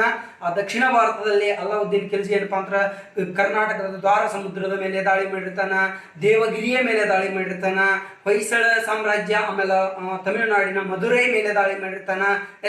ಈ ಎಲ್ಲ ದಾಳಿಗಳಲ್ಲಿ ಇಂಪಾರ್ಟೆಂಟ್ ದೇವಗಿರಿಯ ದಾಳಿ ಅಂತೇಳಿ ಬಂದಾಗ ಅಲಾವುದ್ದೀನ್ ಖಿಲ್ಜಿ ಇನ್ನೊಂದು ವಿಶೇಷತೆ, ದಕ್ಷಿಣ ಭಾರತದ ಮೇಲೆ ದಾಳಿ ಮಾಡಿದ ಮೊಟ್ಟ ಮೊದಲ ದೆಹಲಿಯ ಸುಲ್ತಾನ ಅಲಾವುದ್ದೀನ್ ಖಿಲ್ಜಿ, ಅದು ದೇವಗಿರಿಯ ಮೇಲೆ ದಾಳಿ ಮಾಡಿದ್ದು. ಇನ್ನು ಅಲಾವುದ್ದೀನ್ ಖಿಲ್ಜಿಯ ಇನ್ನೂ ವಿಶೇಷ ಏನಪ್ಪಾ ಅಂತಂದ್ರೆ, ಇನ್ನೂ ವಿಶೇಷತೆ ಅಲಾವುದ್ದೀನ್ ಖಿಲ್ಜಿ ತನ್ನ ಆಡಳಿತದಲ್ಲಿ ಏನ್ ಮಾಡ್ತಾನಪ್ಪ ಅಂದ್ರೆ ಮಾರುಕಟ್ಟೆ ಇಲಾಖೆ ಅಂತೇಳಿ ಜಾರಿಗೆ ತರ್ತಾನ. ಆ ಮಾರುಕಟ್ಟೆ ಇಲಾಖೆ ಜಾರಿಗೆ ತರುವ ಉದ್ದೇಶ ಏನಪ್ಪಾ ಅಂದ್ರೆ ತನ್ನ ಸೈನಿಕರಿಗೆ ತನ್ನ ಆಡಳಿತದಲ್ಲಿ ಅತಿ ಹೆಚ್ಚು ಸೈನಿಕರನ್ನು ಹೊಂದಿರತಕ್ಕಂಥ ದೆಹಲಿಯ ಸುಲ್ತಾನ ಅಂದ್ರೆ ಅಲಾವುದ್ದೀನ್ ಖಿಲ್ಜಿ. 4,75,000 ಸೈನಿಕರು, 50,000 ಏನಪ್ಪಾ ಅಂದ್ರೆ ಗುಲಾಮರು ಇರ್ತಾರೆ. ಈತ ತನ್ನ ಆಡಳಿತದಲ್ಲಿ ಮಾರುಕಟ್ಟೆ ಸುಧಾರಣೆ ಅಂತಕ್ಕಂಥ ಪದ್ಧತಿ ಜಾರಿಗೆ ತರಲ ಕಾರಣ ಏನಪ್ಪಾ, ಕಡಿಮೆ ಖರ್ಚಿನಲ್ಲಿ ಹೆಚ್ಚು ಸೈನ್ಯವನ್ನು ನಿರ್ಮಾಣ ಮಾಡುವ ಒಂದು ಉದ್ದೇಶದಿಂದ ಇಲಾಖೆ ಜಾರಿಗೆ ತಂದಿರ್ತಾನ. ಆ ಮಾರುಕಟ್ಟೆ ಇಲಾಖೆಯನ್ನು ಸಹನಿ ಮಂಡಿ ಅಂತೇಳಿ ಕರೀತಾರ. ನೆಕ್ಸ್ಟ್ ಏನಪ್ಪಾ ಅಂತಾರೆ, ಈತ ತನ್ನ ಆಡಳಿತದಲ್ಲಿ ಇನ್ನೊಂದು ವಿಶೇಷತೆ ಏನಂದ್ರೆ ಮೊಟ್ಟ ಮೊದಲ ಬಾರಿಗೆ ಹಿಂದೂಗಳ ಮೇಲೆ ಜಿಜಿಯಾ ಎಂಬ ಕಂದಾಯ ಪದ್ಧತಿಯನ್ನು ಹೇರಿರ್ತಕ್ಕಂಥ ದೆಹಲಿಯ ಸುಲ್ತಾನ ಯಾರಂದ್ರೆ ಅಲಾವುದ್ದೀನ್ ಖಿಲ್ಜಿ. ತನ್ನ ಆಡಳಿತದಲ್ಲಿ ಮದ್ಯಪಾನ ನಿಷೇಧಿಸಿದ ಮೊದಲ ದೆಹಲಿಯ ಸುಲ್ತಾನ ಅಲಾವುದ್ದೀನ್ ಖಿಲ್ಜಿ ಅಂತಕ್ಕಂಥವನು.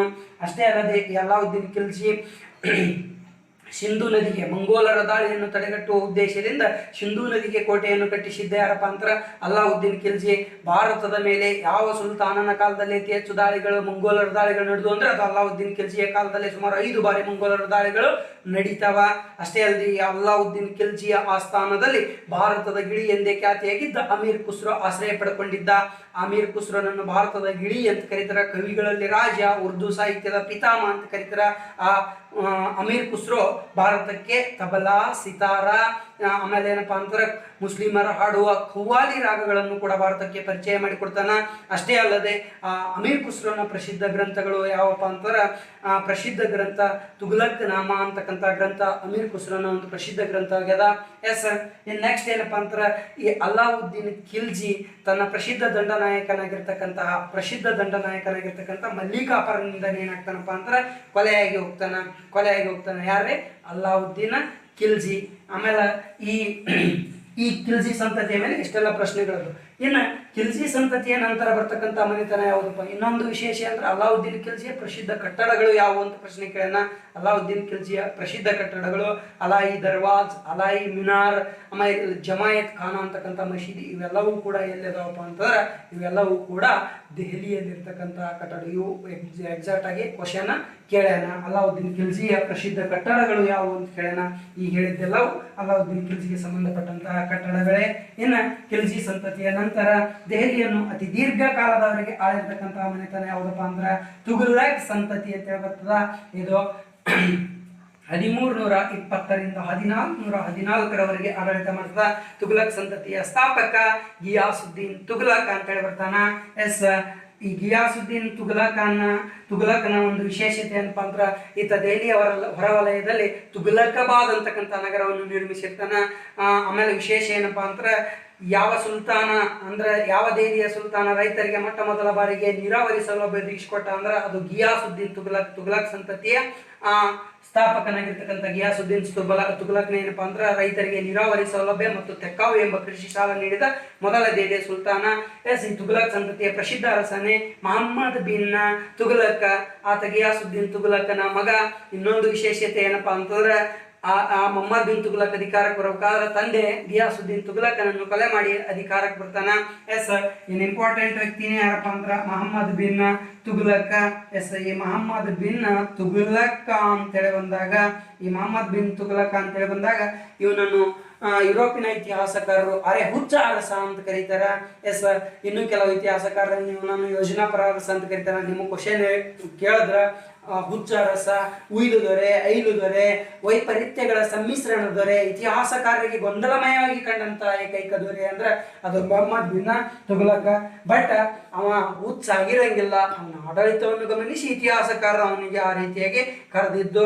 ಬಟ್ ಈ ಮೊಹಮ್ಮದ್ ಬಿನ್ ತುಘಲಕ್ನ ಬಗ್ಗೆ ವಿಶೇಷವಾಗಿ ಹೇಳ್ಬೇಕಂದ್ರೆ ಇವನಿಗೆ ಸಂಬಂಧಪಟ್ಟಂತೆ ಏನು ಪ್ರಶ್ನೆಗಳು ಬರಬಹುದು ಅಂತೇಳಿ ಬಂದಾಗ ಈತನ ಸಂಬಂಧಪಟ್ಟಂಗೆ ರಾಜಧಾನಿ ವರ್ಗಾವಣೆ ಅಂತೇಳಿ ಬರ್ತದೆ. ಇಂಪಾರ್ಟೆಂಟ್ ರಾಜಧಾನಿ ವರ್ಗಾವಣೆ, ದೆಹಲಿಯಿಂದ ದೇವಗಿರಿಗೆ ವರ್ಗಾವಣೆ ಮಾಡ್ತಾನ, ಮತ್ತು ಅಲ್ಲಿಂದ ಇಲ್ಲಿಗೆ, ಇಲ್ಲಿಂದ ಅಲ್ಲಿಗೆ ರಾಜಧಾನಿ ವರ್ಗಾವಣೆ ಮಾಡ್ತಾನೆ. ಇಂಪಾರ್ಟೆಂಟ್ ಆಗಿ ದೆಹಲಿಯಿಂದ ದೇವಗಿರಿಗೆ ವರ್ಗಾವಣೆ ಮಾಡಿ ದೇವಗಿರಿಯನ್ನು ದೌಲತಾಬಾದ್ ಎಂಬ ಹೆಸರಿನಿಂದ ಕರೀತಾನೆ. ಅಲ್ಲಿ ಒಂದಿಷ್ಟು ಇತಿಹಾಸಕಾರರು ಏನ್ ಮಾಡ್ತಾರಪ್ಪ ಅಂದ್ರೆ ಈ ರಾಜಧಾನಿ ವರ್ಗಾವಣೆ ಬಗ್ಗೆ ಇತಿಹಾಸಕಾರರು ವರ್ಣನೆ ಮಾಡಿರ್ತಕ್ಕಂಥ ಪ್ರಶ್ನೆಗಳು ಮಾಡ್ಯಾನ. ಏನ್ ಪ್ರಶ್ನೆ ಮಾಡ್ಯಾನ ಅಂದ್ರೆ, ಮೊಹಮ್ಮದ್ ಬಿನ್ ತುಘಲಕ್ ದೆಹಲಿಯಿಂದ ದೇವಗಿರಿಗೆ ರಾಜಧಾನಿ ವರ್ಗಾವಣೆ ಮಾಡಿದಾಗ ಅಲ್ಲಿ ಜಿಯಾವುದ್ದೀನ್ ಬರ್ನಿ ಅಂತಕ್ಕಂಥ ಇತಿಹಾಸಕಾರ ಏನ್ ಹೇಳ್ತಾನಪ್ಪ ಅಂದ್ರೆ ತುಘಲಕ್ ರಾಜಧಾನಿ ವರ್ಗಾವಣೆ ಮಾಡಿದಾಗ ದೆಹಲಿಯಲ್ಲಿ ಒಬ್ಬ ಕುಂಟ ಮತ್ತು ಒಬ್ಬ ಕುರುಡ ಮಾತ್ರ ಉಳ್ಕೊಂಡಿದ್ರು, ಅವರನ್ನು ಸಹಿತ ಸೈನಿಕರ ಕುದುರೆಯ ಬಾಲಕ್ಕೆ ಕಟ್ಟಿ ಎಳ್ಕೊಂಡು ಸೂಚಿಸಿದ್ದ ಅಂತೇಳಿ ಜಿಯಾವುದ್ದೀನ್ ಬರ್ನಿ ಹೇಳಿದ್ರ. ಇನ್ನೊಂದು ಕಡೆ ಇಬ್ನ ಬತೂತ ಅಂತಕ್ಕಂಥ ಇತಿಹಾಸಕಾರ ಏನ್ ಹೇಳ್ತಾನಂದ್ರೆ, ದೆಹಲಿಯಲ್ಲಿ ತುಘಲಕ್ ರಾಜಧಾನಿ ವರ್ಗಾವಣೆ ಮಾಡಿದಾಗ ದೆಹಲಿಯಲ್ಲಿ ಒಂದು ಬೆಕ್ಕಾಗಲಿ ಒಂದು ನಾಯಿಯೂ ಕೂಡ ಇರಲಿಲ್ಲ ಅಂತೇಳಿ ಇತಿಹಾಸಕಾರ ವರ್ಣನೆ ಮಾಡ್ತಾರ. ಎಸ್, ಮತ್ ರಾಜಧಾನಿ ಏನ್ ಮಾಡ್ತಾನಪ್ಪ, ದೇವಗಿರಿಯಿಂದ ದೆಹಲಿಗೆ ವರ್ಗಾವಣೆ ಮಾಡಿ ಇಲ್ಲಿ ಅಲ್ಲಿನ ಜನರಿಗೆ ಸಾಕಷ್ಟು ತೊಂದರೆ ಕೊಡ್ತಾನ, ಹೀಗಾಗಿ ಅವನಿಗೆ ಹುಚ್ಚುದಾರಿ ಅಂತ ಕರೆದಿದ್ದು. ಇವನು ಇನ್ನೊಂದು ಪ್ರಮುಖ ಯೋಜನೆ ಏನಾಗಿತ್ತು ಅಂದ್ರೆ ನಾಣ್ಯಗಳ ಪ್ರಯೋಗ ಮಾಡ್ತಾನ. ಆಡಳಿತದಲ್ಲಿ ಏನಪ್ಪಾ ಅಂದ್ರೆ ಆರಂಭದಲ್ಲಿ ದಿನಾರ್ ಎಂಬ ಬಂಗಾರದ ನಾಣ್ಯ, ಅದಲಿ ಎಂಬ ಬೆಳ್ಳಿಯ ನಾಣ್ಯ ಏನಪ್ಪಾ ಅಂದ್ರೆ ಜಾರಿಗೆ ತಂದಿರ್ತಾನ. ಅವೆರಡು ನಾಣ್ಯಗಳ ಚಲಾವಣೆಗೆ ತಂದಿದ್ದಕ್ಕಾಗಿ ಮೊಹಮ್ಮದ್ ಬಿನ್ ತುಘಲಕನನ್ನು ಭಾರತದಲ್ಲಿ ಹಣಗಾರರ ರಾಜ್ಯ ಅಂತ ಕರೀತಾರೆ. ಹಣಗಾರರ ರಾಜ್ಯ ಅಂತ ಕರೆದವ್ರು ಯಾರು ಅಂದ್ರೆ ಎಡ್ವರ್ಡ್ ಥಾಮಸ್ ಅಂತಕ್ಕಂಥವನು ಹಣಗಾರ ರಾಜ್ಯ ಅಂತೇಳಿ ಕರೀತಾನ. ಆದ್ರೆ ಇವ ಏನ್ ಮಾಡ್ತಾನಪ್ಪ ಅಂದ್ರೆ ತನ್ನ ಆಡಳಿತದಲ್ಲಿ ಬೆಳ್ಳಿಯ ಕೊರತೆಯನ್ನು ನಿವಾರಿಸಲು ಏನ್ ಮಾಡ್ತಾನಪ್ಪ ಅಂದ್ರೆ ಈತ ಚಿನ್ನ ಮತ್ತು ಬೆಳ್ಳಿಯ ನಾಣ್ಯಗಳ ಬದಲಾಗಿ ತಾಮ್ರ ಮತ್ತು ಚರ್ಮದ ನಾಣ್ಯಗಳು ಚಲಾವಣೆಗೆ ತರ್ತಾನ. ಅವು ಖಾಸಗಿಯವರಿಗೆ ಮುದ್ರಿಸಲಿಕ್ಕೆ ಅವಕಾಶ ಕೊಡ್ತಾನ, ಸರ್ಕಾರಕ್ಕೆ ಅವಕಾಶ ಕೊಡಂಗಿಲ್ಲ. ಹೀಗಾಗಿ ಆರ್ಥಿಕ ದಿವಾಳಿಯನ್ನು ಎದುರಿಸ್ತಾನ. ಹೀಗಾಗಿ ಇವನನ್ನು ಏನಪ್ಪಾ ಇವ ಎರಡು ಏನು ಈ ತಾಮ್ರ ಮತ್ತು ಚರ್ಮದ ನಾಣ್ಯಗಳೇನು ಚಲಾವಣೆಗೆ ತರ್ತಾನಲ್ಲ, ಅವುಗಳನ್ನು ಏನಂತ ಕರೀತಾರಪ್ಪ ಅಂತಾರೆ, ಟೋಕನ್ ಅಥವಾ ಸಾಂಕೇತಿಕ ಮಾದರಿಯ ನಾಣ್ಯಗಳು ಅಂತೇಳಿ ಕರೀತಾರ. ಎಸ್, ಮತ್ತ ಅವು ಕೂಡ ವಿಫಲ ಆಗ್ತಾವ. ಅವು ವಿಫಲ ಆದ ನಂತರ ಬೆಳ್ಳಿ ಮತ್ತು ಬಂಗಾರದ ನಾಣ್ಯಗಳನ್ನೇ ಚಲಾವಣೆಗೆ ತರ್ತಾನ. ಎಸ್, ಇವನು ಇನ್ನೊಂದು ವಿಶೇಷತೆ ಏನಪ್ಪಾ ಅಂದ್ರೆ ಇವನು ತನ್ನ ಆಡಳಿತದಲ್ಲಿ ಒಂದು ಕೃಷಿ ಇಲಾಖೆಯನ್ನು ಜಾರಿಗೆ ತರ್ತಾನ. ಆಮೇಲೆ ಇವನು ಇನ್ನೊಂದು ವಿಶೇಷತೆ ಏನಪ್ಪಾ ಅಂದ್ರೆ ಈತ ಆಫ್ರಿಕಾ ಖಂಡದ ಮೊರೊಕ್ಕೊ ದೇಶದ ಇಬ್ನ ಬತೂತನನ್ನು ಭಾರತಕ್ಕೆ ಕರೆತರ್ತಾನ. ಭಾರತಕ್ಕೆ ಕರೆತಂದು ತನ್ನ ದೆಹಲಿಯ ಏನಪ್ಪಾ ಅಂದ್ರೆ ನ್ಯಾಯಾಧೀಶ ಖಾಜಿಯನ್ನಾಗಿ 10 ವರ್ಷಗಳ ನೇಮಕ ಮಾಡಿ ಮುಂದೆ ಇಬ್ನ ಬತೂತನನ್ನು ಚೀನಾಕ್ಕೆ ಏನ್ ಮಾಡ್ತಾನಪ್ಪ ಅಂದ್ರೆ ರಾಯಭಾರಿಯಾಗಿ ಕಳಿಸ್ತಾನ. ನೆಕ್ಸ್ಟ್ ಏನಪ್ಪಾ ಅಂತಂದ್ರೆ ಈ ಮೊಹಮ್ಮದ್ ಬಿನ್ ತುಘಲಕ್ ಏನಪ್ಪಾ ಅಂತಂದ್ರೆ ವಿಪರೀತ ಜ್ವರದಿಂದ ಬಳಲಿ ಇವನು ಕೂಡ ಸಾಯ್ತಾನ. ಎಷ್ಟರಲ್ಲಿ ಸಾಯ್ತಾನಪ್ಪ ಅಂತಂದ್ರೆ ಈತ 1351ರಲ್ಲಿ ಸಾಯ್ತಾನ. ಆಗ ಇವನು ಮರಣದ ನಂತರ ಅಧಿಕಾರಕ್ಕೆ ಬರ್ತಕ್ಕಂಥವನು ಈ ಮನೆತನದ ಇನ್ನೊಬ್ಬ ಪ್ರಸಿದ್ಧ ಅರಸ ಫಿರೋಜ್ ಶಾ ತುಘಲಕ್ ಅಂತೇಳಿ ಬರ್ತಾನ. ಆ ಫಿರೋಜ್ ಶಾ ತುಘಲಕ್ ಅನ್ನು ಕೂಡ ಇಲ್ಲಿ ಬಹಳಷ್ಟು ಇಂಪಾರ್ಟೆಂಟ್ ಆಗಿರ್ತಕ್ಕಂಥ ವ್ಯಕ್ತಿನೇ. ಅಲ್ಲೇನು ಕುತುಬ್ ಮಿನಾರ್ ಕಟ್ಟಡ ಕಡಿಪಾಯ ಹಾಕಿದ ಕುತುಬುದ್ದೀನ್ ಐಬಕ್ ಅದನ್ನು ಪೂರ್ಣಗೊಳಿಸಿದ್ದು ಇಲ್ತುಮಿಶ್ ಶಾ, ಅದನ್ನು ಪುನರುಜ್ಜೀವನಗೊಳಿಸಿದ್ದು ಯಾರಪ್ಪ ಅಂತಂದ್ರೆ ಗಿಯಾಸುದ್ದೀನ್ ಬಲ್ಬನ್. ಅವರೆಲ್ಲ ನಿರ್ಮಾಣ ಮಾಡಿದಾಗ ಅದು 4 ಅಂತಸ್ತಿನ ಕಟ್ಟಡ ಆಗಿತ್ತು. 4 ಅಂತಸ್ತಿನ ಕಟ್ಟಡ ಆಗಿತ್ತು. ಈ ಒಂದು ಫಿರೋಜ್ ಶಾ ತುಘಲಕನ ಕಾಲದಲ್ಲಿ ಆ 4ನೇ ಮಜಲು ಅಥವಾ ಮಜಿಲು ಅಂತ ಕರೀತಾರೆ. ಆ 4ನೇ ಮಜಿಲು ಸಿಡಿದು ಬಡಿದು ಹೊಡೆದಾಗ ಫಿರೋಜ್ ಶಾ ತುಘಲಕ್ ಏನ್ ಮಾಡ್ತಾನ ಅಂದ್ರೆ 4ನೇ ಅಂತಸ್ತನ್ನು ತೆಗೆದು ಅಲ್ಲಿ 2 ಚಿಕ್ಕ ಅಂತಸ್ತುಗಳನ್ನಾಗಿ ನಿರ್ಮಿಸ್ತಾನ. ಅಂದ್ರೆ 5 ಮಜಿಲುಗಳನ್ನಾಗಿ ನಿರ್ಮಿಸ್ತಾನ. ಪ್ರಸ್ತುತ 5 ಮಜಿಲುಗಳಿಂದ ಕೂಡಿರ್ತಕ್ಕಂಥ ಕಟ್ಟಡ ಕುತುಬ್ ಮಿನಾರ್ 5ನೇ ಮಜಿಲನ್ನು ನಿರ್ಮಿಸಿದವನು ಯಾರಪ್ಪ ಅಂತಾರೆ ಫಿರೋಜ್ ಶಾ ತುಘಲಕ್. ಈ ಫಿರೋಜ್ ಶಾ ತುಘಲಕ್ ನನ್ನ ಮಧ್ಯಕಾಲೀನ ಇತಿಹಾಸದಲ್ಲಿ ನಗರಗಳ ನಿರ್ಮಾಪಕ ಅಂತ ಕರೀತಾರೆ. ಈತ ತನ್ನ ಆಡಳಿತದಲ್ಲಿ ಸುಮಾರು 300 ನಗರಗಳನ್ನು ನಿರ್ಮಿಸಿದ್ದ. ಅಷ್ಟೇ ಅಲ್ಲದೆ ಈತ ಹಿಂದೂ ತಾಯಿಯ ಮಗನಾಗಿದ್ದರೂ ಹಿಂದೂಗಳನ್ನು ವಿರೋಧಿಸಿದ ಮೊಟ್ಟ ಮೊದಲ ದೆಹಲಿಯ ಸುಲ್ತಾನ ಫಿರೋಜ್ ಶಾ ತುಘಲಕ್. ತಂದೆ ಮೊಹಮ್ಮದ್ ಬಿನ್ ತುಘಲಕನ ಸಹೋದರ ರಜ್ಯಪ, ತಾಯಿ ಏನಪ್ಪಾ ಅಂದ್ರೆ ರಜ್ಯಪುತ್ರ ಅರಸ ರಣಮಲ್ಲನ ಮಗಳು ನೈಲಾ ಅಂತಕ್ಕಂಥವಳ ಮಗನಾಗಿದ್ದ. ಎಸ್, ಇವನು ಏನಪ್ಪಾ ಅಂದ್ರೆ ಇವನನ್ನು ಇನ್ನೊಂದು ವಿಶೇಷತೆ ಏನಪ್ಪಾ ಅಂದ್ರೆ ಇವನನ್ನು ಮಧ್ಯಕಾಲೀನ ಇತಿಹಾಸದಲ್ಲಿ ಕಾಲುವೆಗಳ ನಿರ್ಮಾಪಕ ಸುಲ್ತಾನ ಅಂತ ಕರೀತಾರೆ. ಸಟ್ಲೇಜ್ ನದಿಗೆ ಅತಿ ಹೆಚ್ಚು ಕಾಲುವೆಗಳನ್ನು ನಿರ್ಮಿಸಿ ರೈತರಿಗೆ ಹೆಚ್ಚು ನೀರಾವರಿ ಸೌಲಭ್ಯ ಒದಗಿಸಿದ್ದಕ್ಕಾಗಿ ಇವನನ್ನು ಕಾಲುವೆಗಳ ನಿರ್ಮಾಪಕ ಸುಲ್ತಾನ ಅಂತ ಕರೀತಾರೆ. ಈತ ಅತಿ ಹೆಚ್ಚು ಗುಲಾಮರನ್ನು ಹೊಂದಿರತಕ್ಕಂಥ ದೆಹಲಿಯ ಸುಲ್ತಾನ. ಈತನ ಆಸ್ಥಾನದಲ್ಲಿ 1,80,000 ಗುಲಾಮರಿದ್ರು. ಈತ ಏನಪ್ಪಾ ಅಂದ್ರೆ ದಾರ್ ಉಲ್ ಶಫಾ ಅಂತಕ್ಕಂಥ ಆಸ್ಪತ್ರೆಗಳನ್ನು ನಿರ್ಮಿಸಿದ್ದ. ಅದು ವಿಶೇಷವಾಗಿ ಬಡ ಮುಸ್ಲಿಮರಿಗೆ ಅನುಕೂಲ ಆಗಲಿ ಅಂತಕ್ಕಂಥ ಉದ್ದೇಶದಿಂದ ನಿರ್ಮಿಸಿದ್ದ. ಅಷ್ಟೇ ಅಲ್ಲದೆ ಈತ ಏನಪ್ಪಾ ಅಂದ್ರೆ ತನ್ನ ಆತ್ಮಚರಿತ್ರೆಯನ್ನು ತಾನೇ ಬರೆದುಕೊಂಡಂತ ಮೊದಲ ದೆಹಲಿಯ ಸುಲ್ತಾನ. ಈತನ ಆತ್ಮಚರಿತ್ರೆ ಹೆಸರು ಫತುಹತ್ ಉಸ್ ಫಿರೋಜ್ ಶಾಹಿ ಅಂತಕ್ಕಂಥದ್ದು. ಎಸ್, ಇವನ ಆಳ್ವಿಕೆಯ ನಂತರ ನಾಸಿರುದ್ದೀನ್ ಮೊಹಮ್ಮದ್ ಶಾ ಅಂತಕ್ಕಂಥ ಅರಸ ಬರ್ತಾನ. ಆ ಮೊಹಮ್ಮದ್ ಶಾನ ಕಾಲದಲ್ಲಿಯೇ ಮಧ್ಯ ಏಷ್ಯಾದ ಸಮರಖಂಡದ ನಾಯಕ ತೈಮೂರ ಅಂತೇಳಿ ಬರ್ತಾನ. ತೈಮೂರ ಅವ ಒಬ್ಬ ಕ್ರೂರವಾಗಿರ್ತಕ್ಕಂಥ ವ್ಯಕ್ತಿ. ಅವನು 1398 ಡಿಸೆಂಬರ್ 18ರಂದು ದೆಹಲಿಯ ಮೇಲೆ ದಾಳಿ ಮಾಡಿದಾಗ ನಾಸಿರುದ್ದೀನ್ ಮೊಹಮ್ಮದ್ ಶಾ ಆಡಳಿತ ಮಾಡ್ತಿದ್ದ. ಆಗ ಆ ತೈಮೂರ ಏನ್ ಮಾಡ್ತಾನಪ್ಪ ಅಂದ್ರೆ ಸುಮಾರು 15 ದಿನಗಳ ಕಾಲ 1 ಲಕ್ಷ ಹಿಂದೂಗಳನ್ನು ಏನ್ ಮಾಡ್ತಾನಪ್ಪ ಅಂದ್ರೆ ಸಂಹಾರ ಮಾಡಿ ಅಪಾರವಾಗಿರ್ತಕ್ಕಂಥ ಸಂಪತ್ತನ್ನು ಕೊಳ್ಳೆ ಹೊಡೆದುಕೊಂಡು ಏನ್ ಮಾಡ್ತಾನಪ್ಪ ಅಂತಂದ್ರೆ ಆತ ಮಧ್ಯ ಏಷ್ಯಾಕ್ಕೆ ಹೋಗ್ತಾನ. ಹೋಗ್ಬೇಕಾದ್ರೆ ಭಾರತದಲ್ಲಿ ತಾನು ಗೆದ್ದ ಪ್ರದೇಶಗಳಲ್ಲಿ ತನ್ನ ಮಂತ್ರಿ ಕಿಜರ್ ಖಾನನನ್ನು ನೇಮಿಸಿ ಹೋಗ್ತಾನ. ಆ ಕಿಜರ್ ಖಾನ ನಾಸಿರುದ್ದೀನ್ ಮೊಹಮ್ಮದ್ ಶಾನನ್ನು ಕೊಲೆ ಮಾಡಿ ಇಲ್ಲಿ ಯಾವ ಸಂತತಿಗೆ ಅಡಿಪಾಯ ಆಗ್ತಾನ ಅಂದ್ರೆ ಸಯ್ಯದ್ ಸಂತತಿಗೆ ಅಡಿಪಾಯ ಆಗ್ತಾನ. ಯಾವ ಸಂತತಿಗೆ? ಸಯ್ಯದ್ ಸಂತತಿಗೆ ಅಡಿಪಾಯ ಆಗ್ತಾನ. ಎಸ್, ನೆಕ್ಸ್ಟ್ ಬರ್ತಕ್ಕಂಥ ಮನೆತನನೇ ಯಾವ್ದಪ್ಪ ಅಂತಂದ್ರೆ ಸಯ್ಯದ್ ಸಂತತಿ ಅಂತ ಹೇಳಿ ಬರ್ತದ. ಸಯ್ಯದ್ ಸಂತತಿ. ಇಲ್ಲಿ ಸಯ್ಯದ್ ಸಂತತಿ ಎಂಬ ಇಂಪಾರ್ಟೆಂಟ್. ಇಲ್ಲಿ 4 ಜನ ಅರಸರು ಬರ್ತಾರ. ಕಿಜರ್ ಖಾನ, ಆಮೇಲೆ ಯಾರಪ್ಪ ಅಂದ್ರೆ ಮೊಹಮ್ಮದ್ ಶಾ, ಆಮೇಲೆ ಇನ್ನೊಬ್ಬರು ಅರಸರು ಬರ್ತಾರೆ. ಈ 4 ಜನ ಅರಸರು, 4 ಜನ ಅರಸರು ಬರ್ತಾರೆ. ಆ 4 ಜನ ಅರಸರು ಏನಪ್ಪಾ ಅಂತಂದ್ರೆ ಇಸ್ಲಾಂ ಧರ್ಮದ ಸ್ಥಾಪಕ ಮೊಹಮ್ಮದ್ ಪೈಗಂಬರನ ವಂಶಸ್ತ್ರ. ಇವರೆಲ್ಲ 4 ಜನ ಅರಸರು. ಹೀಗಾಗಿ ಈ 4 ಜನ ಏನಪ್ಪಾ ಅಂತಂದ್ರೆ ಅರಸರು ಮೊಹಮ್ಮದ್ ಪೈಗಂಬರನ ವಂಶಸ್ಥರಾಗಿದ್ದ ಕಾರಣಕ್ಕಾಗಿ ಇದನ್ನು ದೆಹಲಿ ಸುಲ್ತಾನರ ಶ್ರೇಷ್ಠ ಸಂತತಿ ಅಂತ ಹೇಳಿ ಕರೀತಾರೆ. ಈ ಸಂತತಿಯ ಸ್ಥಾಪಕ ಕಿಜರ್ ಖಾನ ಅಂತೇಳಿ ಬರ್ತಾರೆ. ಕಿಜರ್ ಖಾನ. ಆಮೇಲೆ ಅಲಾವುದ್ದೀನ್ ಆಲಂ ಶಾ ಅಂತೇಳಿ ಈ ಮನೆತನದ ಕೊನೆಯ ಅರಸ. ಇಲ್ಲಿ ಯಾವ ಪ್ರಶ್ನೆಗಳು ಬರಂಗಿಲ್ಲ. ಅಲಾವುದ್ದೀನ್ ಆಲಂ ಶಾ ಕೊನೆಯ ಅರಸ. ಈ ಮನೆತನದ ಸ್ಥಾಪಕ ಕಿಜರ್ ಖಾನ. ಇದ್ರ ಮ್ಯಾಗ ಮತ್ತೆ ಯಾವ ಪ್ರಶ್ನೆಗಳು ಕೂಡ ಬರಂಗಿಲ್ಲ. ದೆಹಲಿಯನ್ನು ಆಳಿದ ಕೊನೆಯ ಸಂತತಿನೇ ಯಾವ್ದಪ್ಪ ಅಂತಾರ ಲೋಧಿ ಸಂತತಿ. ಎಸ್, ಈ ಲೋಧಿ ಸಂತತಿ ಏನಪ್ಪಾ ಅಂತಾರ 1451ರಿಂದ 1526ರವರೆಗೆ ಆಳ್ವಿಕೆ ಮಾಡ್ತಾರ. ಎಸ್, ಇದು ದೆಹಲಿಯ ಸುಲ್ತಾನರಲ್ಲಿ ಇದು ಏನಪ್ಪಾ ಅಂದ್ರೆ ಇದು ಅಫ್ಘಾನಿಸ್ತಾನದ ಪಠಾಣ ಪಂಗಡಕ್ಕೆ ಸೇರಿದ ಮನೆತನ. ದೆಹಲಿಯ ಸುಲ್ತಾನರ ಕೊನೆಯ ಸಂತತಿ. ಈ ಸಂತತಿಯ ಸ್ಥಾಪಕ ಬಹಲುಲ್ ಲೋಧಿ ಅಂತೇಳಿ ಬರ್ತಾನ. ಬಹಲುಲ್ ಲೋಧಿ ಅಂತಕ್ಕಂಥವನು. ಬಹಲುಲ್ ಲೋಧಿ. ಲೋಧಿ ಸಂತತಿಯ ಕೊನೆಯ ಅರಸ. ಈ ಸಂತತಿಯ ಪ್ರಸಿದ್ಧ ಅರಸ ಯಾರಪ್ಪ ಅಂತಂದ್ರೆ ಸಿಕಂದರ್ ಲೋಧಿ ಅಂತ ಬರ್ತಾನ. ಸಿಕಂದರ್ ಲೋಧಿ ಈತ ಅತಿ ಹೆಚ್ಚು ಹಿಂದೂಗಳನ್ನು ವಿರೋಧಿಸುತ್ತಿದ್ದ 2ನೇ ದೆಹಲಿಯ ಸುಲ್ತಾನ. ಹೆಂಗ್ ವಿರೋಧಿಸ್ತಿದ್ದ ಅಂದ್ರೆ ಅತಿ ಹೆಚ್ಚು ಹಿಂದೂ ದೇವಾಲಯಗಳನ್ನು ಎಲ್ಲಿ ಬೇಕಲ್ಲಿ ಛಿದ್ರವನ್ನಾಗಿ ಮಾಡಿ ಹಿಂದೂ ದೇವಾಲಯದಲ್ಲಿನ ದೇವರ ವಿಗ್ರಹದ ಚೂರುಗಳನ್ನು ಮಾಂಸದ ಅಂಗಡಿಯ ತೂಕದ ಕಲ್ಲುಗಳನ್ನಾಗಿ ನಿರ್ಮಿಸುತ್ತಿದ್ದ ಇವನು.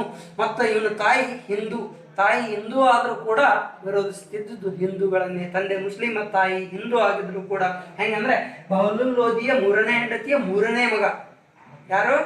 ಈತ ಇನ್ನೊಂದು ವಿಶೇಷತೆ. ಈತನೇ ಏನಪ್ಪಾ ಅಂತಾರೆ 1504ರಲ್ಲಿ ಇಂಪಾರ್ಟೆಂಟ್ ಯಮುನಾ ನದಿಯ ದಂಡೆಯ ಮೇಲೆ ಆಗ್ರಾ ಎಂಬ ನಗರ ನಿರ್ಮಿಸ್ತಾನೆ. ಎಕ್ಸಾಮ್ ಸಾಕಷ್ಟು ಬಾರಿ ಪ್ರಶ್ನೆಗಳಾಗ್ಯಾವ.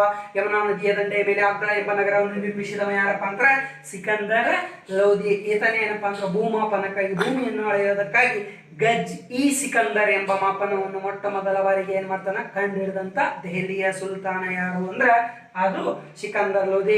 ಲೋಧಿ ಸಂತತಿಯ ಕೊನೆಯ ಅರಸನೇ ಯಾರಪ್ಪ ಅಂತಾರ ಇಬ್ರಾಹಿಂ ಲೋಧಿ ಅಂತಕ್ಕಂಥವನು ದೆಹಲಿಯ ಸುಲ್ತಾನರ ಕೊನೆಯ ಅರಸ. ಇಬ್ರಾಹಿಂ ಲೋಧಿ ಈತ ಅತ್ಯಂತ ದುರಹಂಕಾರಿ ಅರಸನಾಗಿದ್ದ. ಇವನ ಆಡಳಿತದಲ್ಲಿ ಈತನ ಆಪ್ತರಾಗಿರ್ತಕ್ಕಂಥ ಆಲಂ ಖಾನ್, ಆಮೇಲೆ ಯಾರಪ್ಪ ಅಂತಂದ್ರೆ ರಾಣಾ ಸಂಗ್ರಾಮ್ ಸಿಂಹ ಮತ್ತು ದೌಲತ್ ಖಾನ್ ಅಂತಕ್ಕಂಥವರು ಇವನ ಆಡಳಿತವನ್ನು ವಿರೋಧಿಸಿ ಇವನನ್ನು ಕೊನೆಗಾಣಿಸಬೇಕು ಅಂತೇಳಿ ಮಧ್ಯ ಏಷ್ಯಾದಲ್ಲಿ ಆಡಳಿತ ಮಾಡುತ್ತಿದ್ದ ಬಾಬರ್ನನ್ನು ಭಾರತಕ್ಕೆ ಬರುವಂತೆ ಆಹ್ವಾನ ನೀಡ್ತಾರ. ಆ ಬಾಬರ ಆ 3 ಜನರ ಆಹ್ವಾನದ ಮೇರೆಗೆ ಇಬ್ರಾಹಿಂ ಲೋಧಿ ಆಡಳಿತ ಮಾಡುವ ಸಂದರ್ಭದಲ್ಲಿ 1526 ಏಪ್ರಿಲ್ 21ರಂದು ಏನ್ ಮಾಡ್ತಾರಪ್ಪ ಅಂತಾರೆ ದೆಹಲಿಯ ಮೇಲೆ ದಾಳಿ ಮಾಡ್ತಾನ. ಆಗ ಇಬ್ರಾಹಿಂ ಲೋಧಿಗೂ ಮತ್ತು ಮಧ್ಯ ಏಷ್ಯಾದ ಸಮರಖಂಡದ ನಾಯಕ ಬಾಬರನ ಮಧ್ಯೆ ಮೊದಲ ಪಾಣಿಪತ್ ಕದನ ನಡೀತದ. ಫಸ್ಟ್ ಪಾಣಿಪತ್ ವಾರ ಅಂತ ಕರಿತೀವಿ ನಾವು. ಮೊದಲ ಪಾಣಿಪತ್ ಕದನ ನಡೀತದ. ಮೊದಲ ಪಾಣಿಪತ್ ಕದನದಲ್ಲಿ ದೆಹಲಿಯ ಸುಲ್ತಾನರ ಕೊನೆಯ ಅರಸ ಇಬ್ರಾಹಿಂ ಲೋಧಿ ಯಾರ ಕೈಯಲ್ಲಿ ಸೋಲ್ತಾನಪ್ಪ ಅಂದ್ರೆ ಬಾಬರ್ನ ಕೈಯಲ್ಲಿ ಸೋತು ಕೊನೆಯಾಗಿ ಹೋಗ್ತಾನ. ಆಗ ದೆಹಲಿಯ ಸುಲ್ತಾನರ ಆಡಳಿತ ಕೊನೆ ಆಗ್ತದ. ಭಾರತದಲ್ಲಿ ಮೊಘಲ ಸಾಮ್ರಾಜ್ಯ ಹುಟ್ಕೊಂತದ. ಮೊಘಲ ಸಾಮ್ರಾಜ್ಯಕ್ಕೆ ಅಡಿಪಾಯ ಹಾಕಿದವನೇ ಬಾಬರ ಅಂತಕ್ಕಂಥವನು. ಯಾರು? ಬಾಬರ್ ಅಂತಕ್ಕಂಥವನು ಏನ್ ಮಾಡ್ತಾನಪ್ಪ ಅಂದ್ರೆ ಭಾರತದಲ್ಲಿ ಮೊಘಲ ಸಾಮ್ರಾಜ್ಯಕ್ಕೆ ಅಡಿಪಾಯ ಈಗ ನಾವು ದೆಹಲಿಯ ಸುಲ್ತಾನರು ನೋಡಿದೆವು.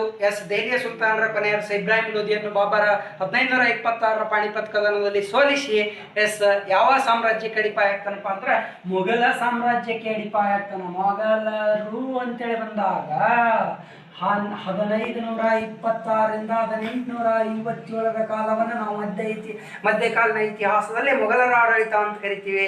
ಎಸ್ ನೋಡಿ, ನಮಗೆ ಪ್ರಮುಖವಾಗಿ 1857ಕ್ಕಿಂತಲೇ ಮೊಘಲರ ಕೊನೆಯ ಪ್ರಬಲ ಆಳ್ವಿಕೆ ಮುಗಿಯುವುದೇ 1707 ಔರಂಗಜೇಬನ ಆಳ್ವಿಕೆಯೊಂದಿಗೆ ಕೊನೆಗೊಳ್ಳುತ್ತದೆ. ಆಗ 1857ರ ಸ್ವತಂತ್ರ ಸಂಗ್ರಾಮದವರೆಗೂ ಅಲ್ಲಿ ಮೊಘಲರ ಅರಸರು ಇರ್ತಾರೆ ಅನ್ನೋ ಕಾರಣಕ್ಕಾಗಿ ನಾವು ಅಲ್ಲಿವರೆಗೂ ಹೋಗ್ತೀವಿ. ಎಸ್ ಹಾಗಾದರೆ ಮೊಘಲರ ಸ್ಥಾಪಕ ಭಾಳ ಇಂಪಾರ್ಟೆಂಟ್, ಇಲ್ಲೇ ನಿಮ್ಗೆ ಭಾಳ ಅಗ್ದಿ ಎಕ್ಸಾಮ್ ಪರ್ಪಸ್ ನೋಡಿ. ಮೊಘಲರ ಸ್ಥಾಪಕ ಯಾರಪ್ಪ ಅಂದ್ರೆ ಬಾಬರ್ ನಂತರ ಬರ್ತಕ್ಕಂಥವನೇ ಯಾರಪ್ಪ ಅಂತ ನೋಡಿ, ಹುಮಾಯೂನ್. ಯಾರು?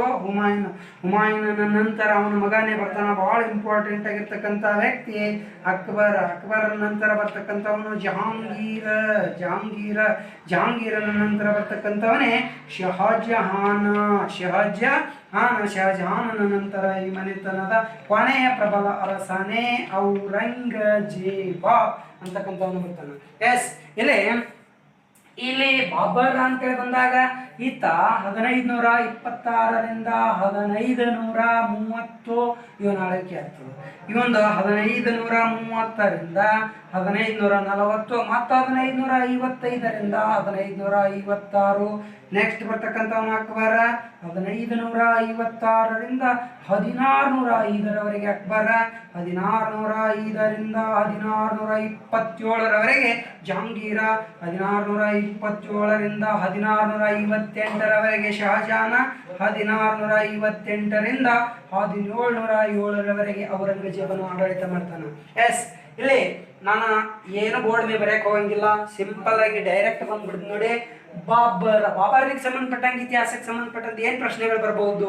ಎಸ್ ಬಾಬರ್ ಅಂತೇಳಿ ಬಂದಾಗ ಬಾಬರ್ ಭಾರತದಲ್ಲಿ ಒಟ್ಟು 4 ಸರಣಿ ಯುದ್ಧಗಳನ್ನು ಮಾಡ್ತಾನೆ. ಎಸ್ ಈ ಬಾಬರ್ನ ಹಿನ್ನೆಲೆ ಹೋದಾಗ ಭಾಳಷ್ಟು ಅದ. ಈಗಾಗಲೇ ನಾನು ಏನು ಮಾಡೀನಿ ಅಂದರೆ ನನ್ನ ಯೂಟ್ಯೂಬ್ ಕ್ಲಾಸ್ನಲ್ಲಿ ಮಾಂತೇಶ್ ಮಾವೂರ ಅಂತೇಳಿ ಯೂಟ್ಯೂಬ್ ಕ್ಲಾಸ್ನಲ್ಲಿ ನೀವು ಹೋದಾಗ ಏನಾಗ್ತಪ್ಪ ಅಂದ್ರೆ ಬಾಬರ್ನ ಬಗ್ಗೆ ಸಂಪೂರ್ಣವಾಗಿ ನಾನು ಹೇಳೀನಿ. ಬಾಬರ್ನ ಮೂಲ ಹೆಸರು ಜಾಹಿರುದ್ದೀನ್ ಮೊಹಮ್ಮದ, ಈತ ಮಧ್ಯೇಶದ ಪರಗಾನ ಎಂಬಳ್ಳಿಯಲ್ಲಿ ಜನಿಸಿದ. ಎಲ್ಲ ಹಿನ್ನೆಲೆ ಬೇಡ. ಎಸ್ ನಾವು ಇಲ್ಲಿ ಎಕ್ಸಾಮ್ ಸಂಬಂಧಪಟ್ಟಂಗೆ ಏನು ಪ್ರಶ್ನೆ ಆಗ್ತದೆ ಅಂದರೆ ಬಾಬರ್ ತನ್ನ ಆಡಳಿತದಲ್ಲಿ ಒಟ್ಟು 4 ಸರಣಿ ಯುದ್ಧಗಳು ಮಾಡ್ದ. 1526 ಮೊದಲ ಪಾಣಿಪತ್ ಕದನ, ದೆಹಲಿಯ ಸುಲ್ತಾನರ ಕೊನೆಯ ಇಬ್ರಾಹಿಂ ಲೋಧಿಯನ್ನು ಸೋಲಿಸಿದ. ಎರಡನೇದೇನಪ್ಪ ಅಂದ್ರೆ 1527 ಕಣ್ವ ಕದನದಲ್ಲಿ ಬಾಬರ್ ಯಾರನ್ನು ಸೋಲಿಸಿದನಪ್ಪ ಅಂತಂದ್ರೆ ಇಲ್ಲಿ ರಾಣಾ ಸಂಗ್ರಾಮ್ ಸಿಂಹನನ್ನು ಸೋಲಿಸಿದ. ಇನ್ನೊಂದು ಇಂಪಾರ್ಟೆಂಟ್, ರಾಣಾ ಸಂಗ್ರಾಮ್ ಸಿಂಹನನ್ನು ಭಾರತ ಇತಿಹಾಸದಲ್ಲಿ 100 ಕದನಗಳ ಸಿಂಹ ಅಂತ ಕರೀತಾರೆ. ಇನ್ನು ಮೂರನೇದಾಗಿ ಚಂದೇರಿ ಕಾಳಗ ಅಂತ ಬರ್ತದೆ 1528. ಚಂದೇರಿ ಕಾಳಗದಲ್ಲಿ ಮೇದಿನಿ ರಾಯ್ ಅಂತಕ್ಕಂಥ ಅರಸನನ್ನು ಸೋಲಿಸಿ ಮಾಳವವನ್ನು ವಶಪಡಿಸ್ಕೊಂತಾನ. 4ನೇದಾಗಿ ಗಾಗ್ರಾ ಅಥವಾ ಗೋಗ್ರಾ ಅಂತಕ್ಕಂಥ ಕದನ ಬರ್ತದೆ. ಆ ಕದನದಲ್ಲಿ ಏನಪ್ಪಾ ಅಂದ್ರೆ ದೆಹಲಿಯ ಸುಲ್ತಾನರ ಕೊನೆಯ ಅರಸ ಇಬ್ರಾಹಿಂ ಲೋಧಿಯ ಸೋದರ ಮೊಹಮ್ಮದ್ ಲೋಧಿಯನ್ನು ಸೋಲಿಸಿ ಬಾಬರ್ 1530ರಲ್ಲಿ ಮರಣ ಅಂತಾನ. ಬಾಬರ್ನ ಸಮಾಧಿ ಸ್ಥಳ ಎಲ್ಲಿದೆ ಅಂದ್ರೆ ಕಾಬೂಲ್ನಲ್ಲಿ ಅದ. ಕಾಬೂಲಲ್ಲಪ್ಪ ಅಂದ್ರೆ ಅಫ್ಘಾನಿಸ್ತಾನದಲ್ಲಿ ಅದ. ಇನ್ನು ವಿಶೇಷವಾಗಿ ಬಾಬರ್ನ ಬಗ್ಗೆ ಹೇಳ್ಬೇಕಂದ್ರೆ ತನ್ನ ಆತ್ಮಚರಿತ್ರೆಯನ್ನು ತಾನೇ ಬರೆದುಕೊಂಡ ಮೊದಲ ಮೊಘಲರ ಅರಸ ಯಾರು ಅಂದ್ರೆ ಬಾಬರ್. ಅದು ಯಾವುದಪ್ಪ ಅಂದ್ರೆ ಅದು ಯಾವ ಭಾಷೆಯಲ್ಲಿ ಕ್ವಶನ್ ಕೇಳ್ತಾನ. ಬಾಬರ್ ತುರ್ಕಿ ಅಥವಾ ಚಗಟಾಯಿ ಭಾಷೆಯಲ್ಲಿ ತನ್ನ ಆತ್ಮಚರಿತ್ರೆಯಾದ ತುಜುಕಿ ಇ ಬಾಬರಿ ಅಥವಾ ಬಾಬರ್ ನಾಮ ಅಂತಕ್ಕಂಥ ಗ್ರಂಥವನ್ನು ಏನು ಮಾಡ್ತಾನಪ್ಪ ಅಂದ್ರೆ ಬಾಬರ್ ರಚನೆ ಮಾಡ್ಕೊಂತಾನ. ಎಸ್ ಇನ್ನು ಬಾಬರ್ ಭಾರತಕ್ಕೆ ಏನು ಮಾಡ್ತಾನಪ್ಪ, ತೋಪ ಮತ್ತು ಗುಲಾಬಿ ಹೂಗಳನ್ನು ಬಾಬರ್ ಭಾರತಕ್ಕೆ ಪರಿಚಯ ಮಾಡಿಕೊಡ್ತಾನ. ಬಾಬರ್ ಪದದ ಅರ್ಥ ತುರ್ಕಿ ಭಾಷೆಯಲ್ಲಿ ಹುಲಿ ಅಂತಕ್ಕಂಥ ಅರ್ಥ ಕೊಡ್ತಾನೆ. ಎಸ್ ಇನ್ನು ನೋಡಿ, ಇವನ ನಂತರ ಬರ್ತಕ್ಕಂಥ ಹುಮಾಯೂನ್ ಯಾರ ಮಗ ಅಂದ್ರೆ ಇವ ಬಾಬರ್ನ ಮಗನೇ ಹುಮಾಯೂನ್ನ ಬಗ್ಗೆ ಹೇಳ್ಬೇಕಂದ್ರೆ ಇವನ ಬಗ್ಗೆ ಬಹಳ ಪ್ರಶ್ನೆಗಳು ಬರ್ತಾವ.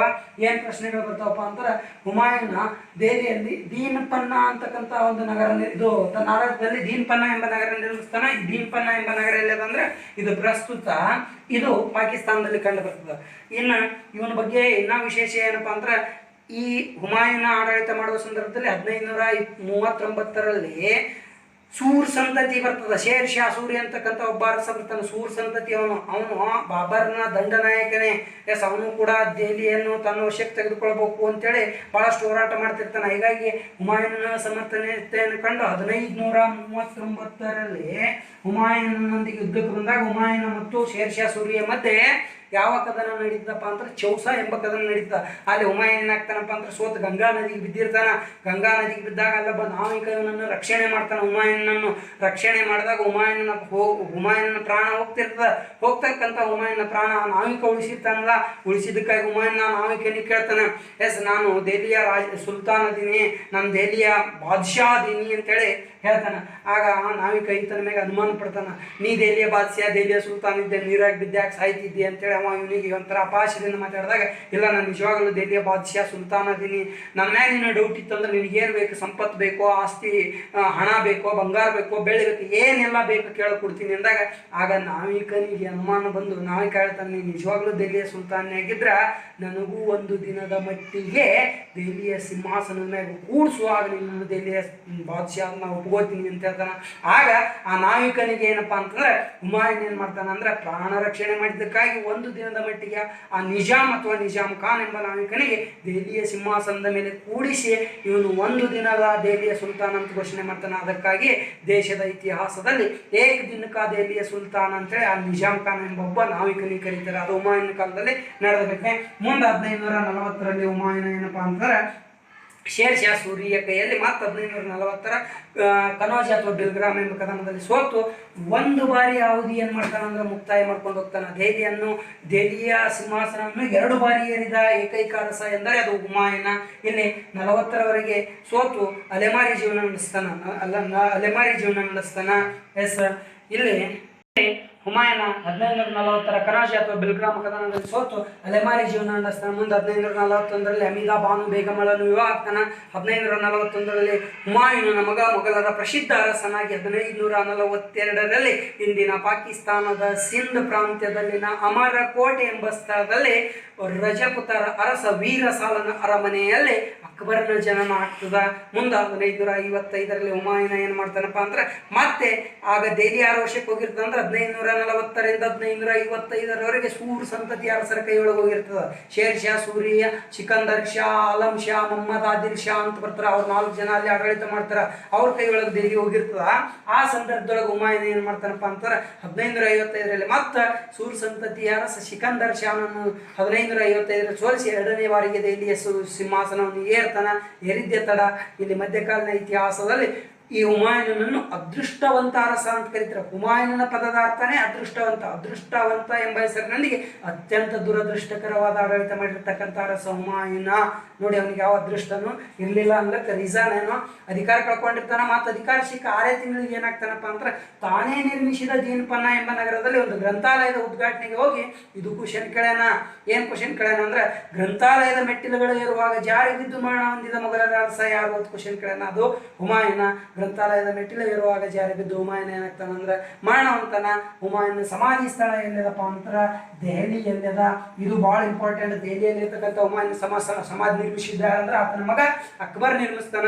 ಇನ್ನು ಯಾಕೆ ಇಂಪಾರ್ಟೆಂಟ್ ಅಂತ ಹೇಳಿದ್ನಿ ಅಂದ್ರೆ ಇದು PSI ಮತ್ತು ಕೃಷಿ ಪ್ರಶ್ನೆ ಮಾಡ್ಯಾನ. ಏನಂದ್ರೆ ಭಾರತದಲ್ಲಿ ಮೊಟ್ಟ ಮೊದಲ ಬಾರಿಗೆ ಅಮೃತ ಶಿಲೆಗಳಿಂದ ನಿರ್ಮಾಣವಾದ ಕಟ್ಟಡ ಯಾವುದು ಅಂತ ಕ್ವಶನ್ ಕೇಳೋಣ.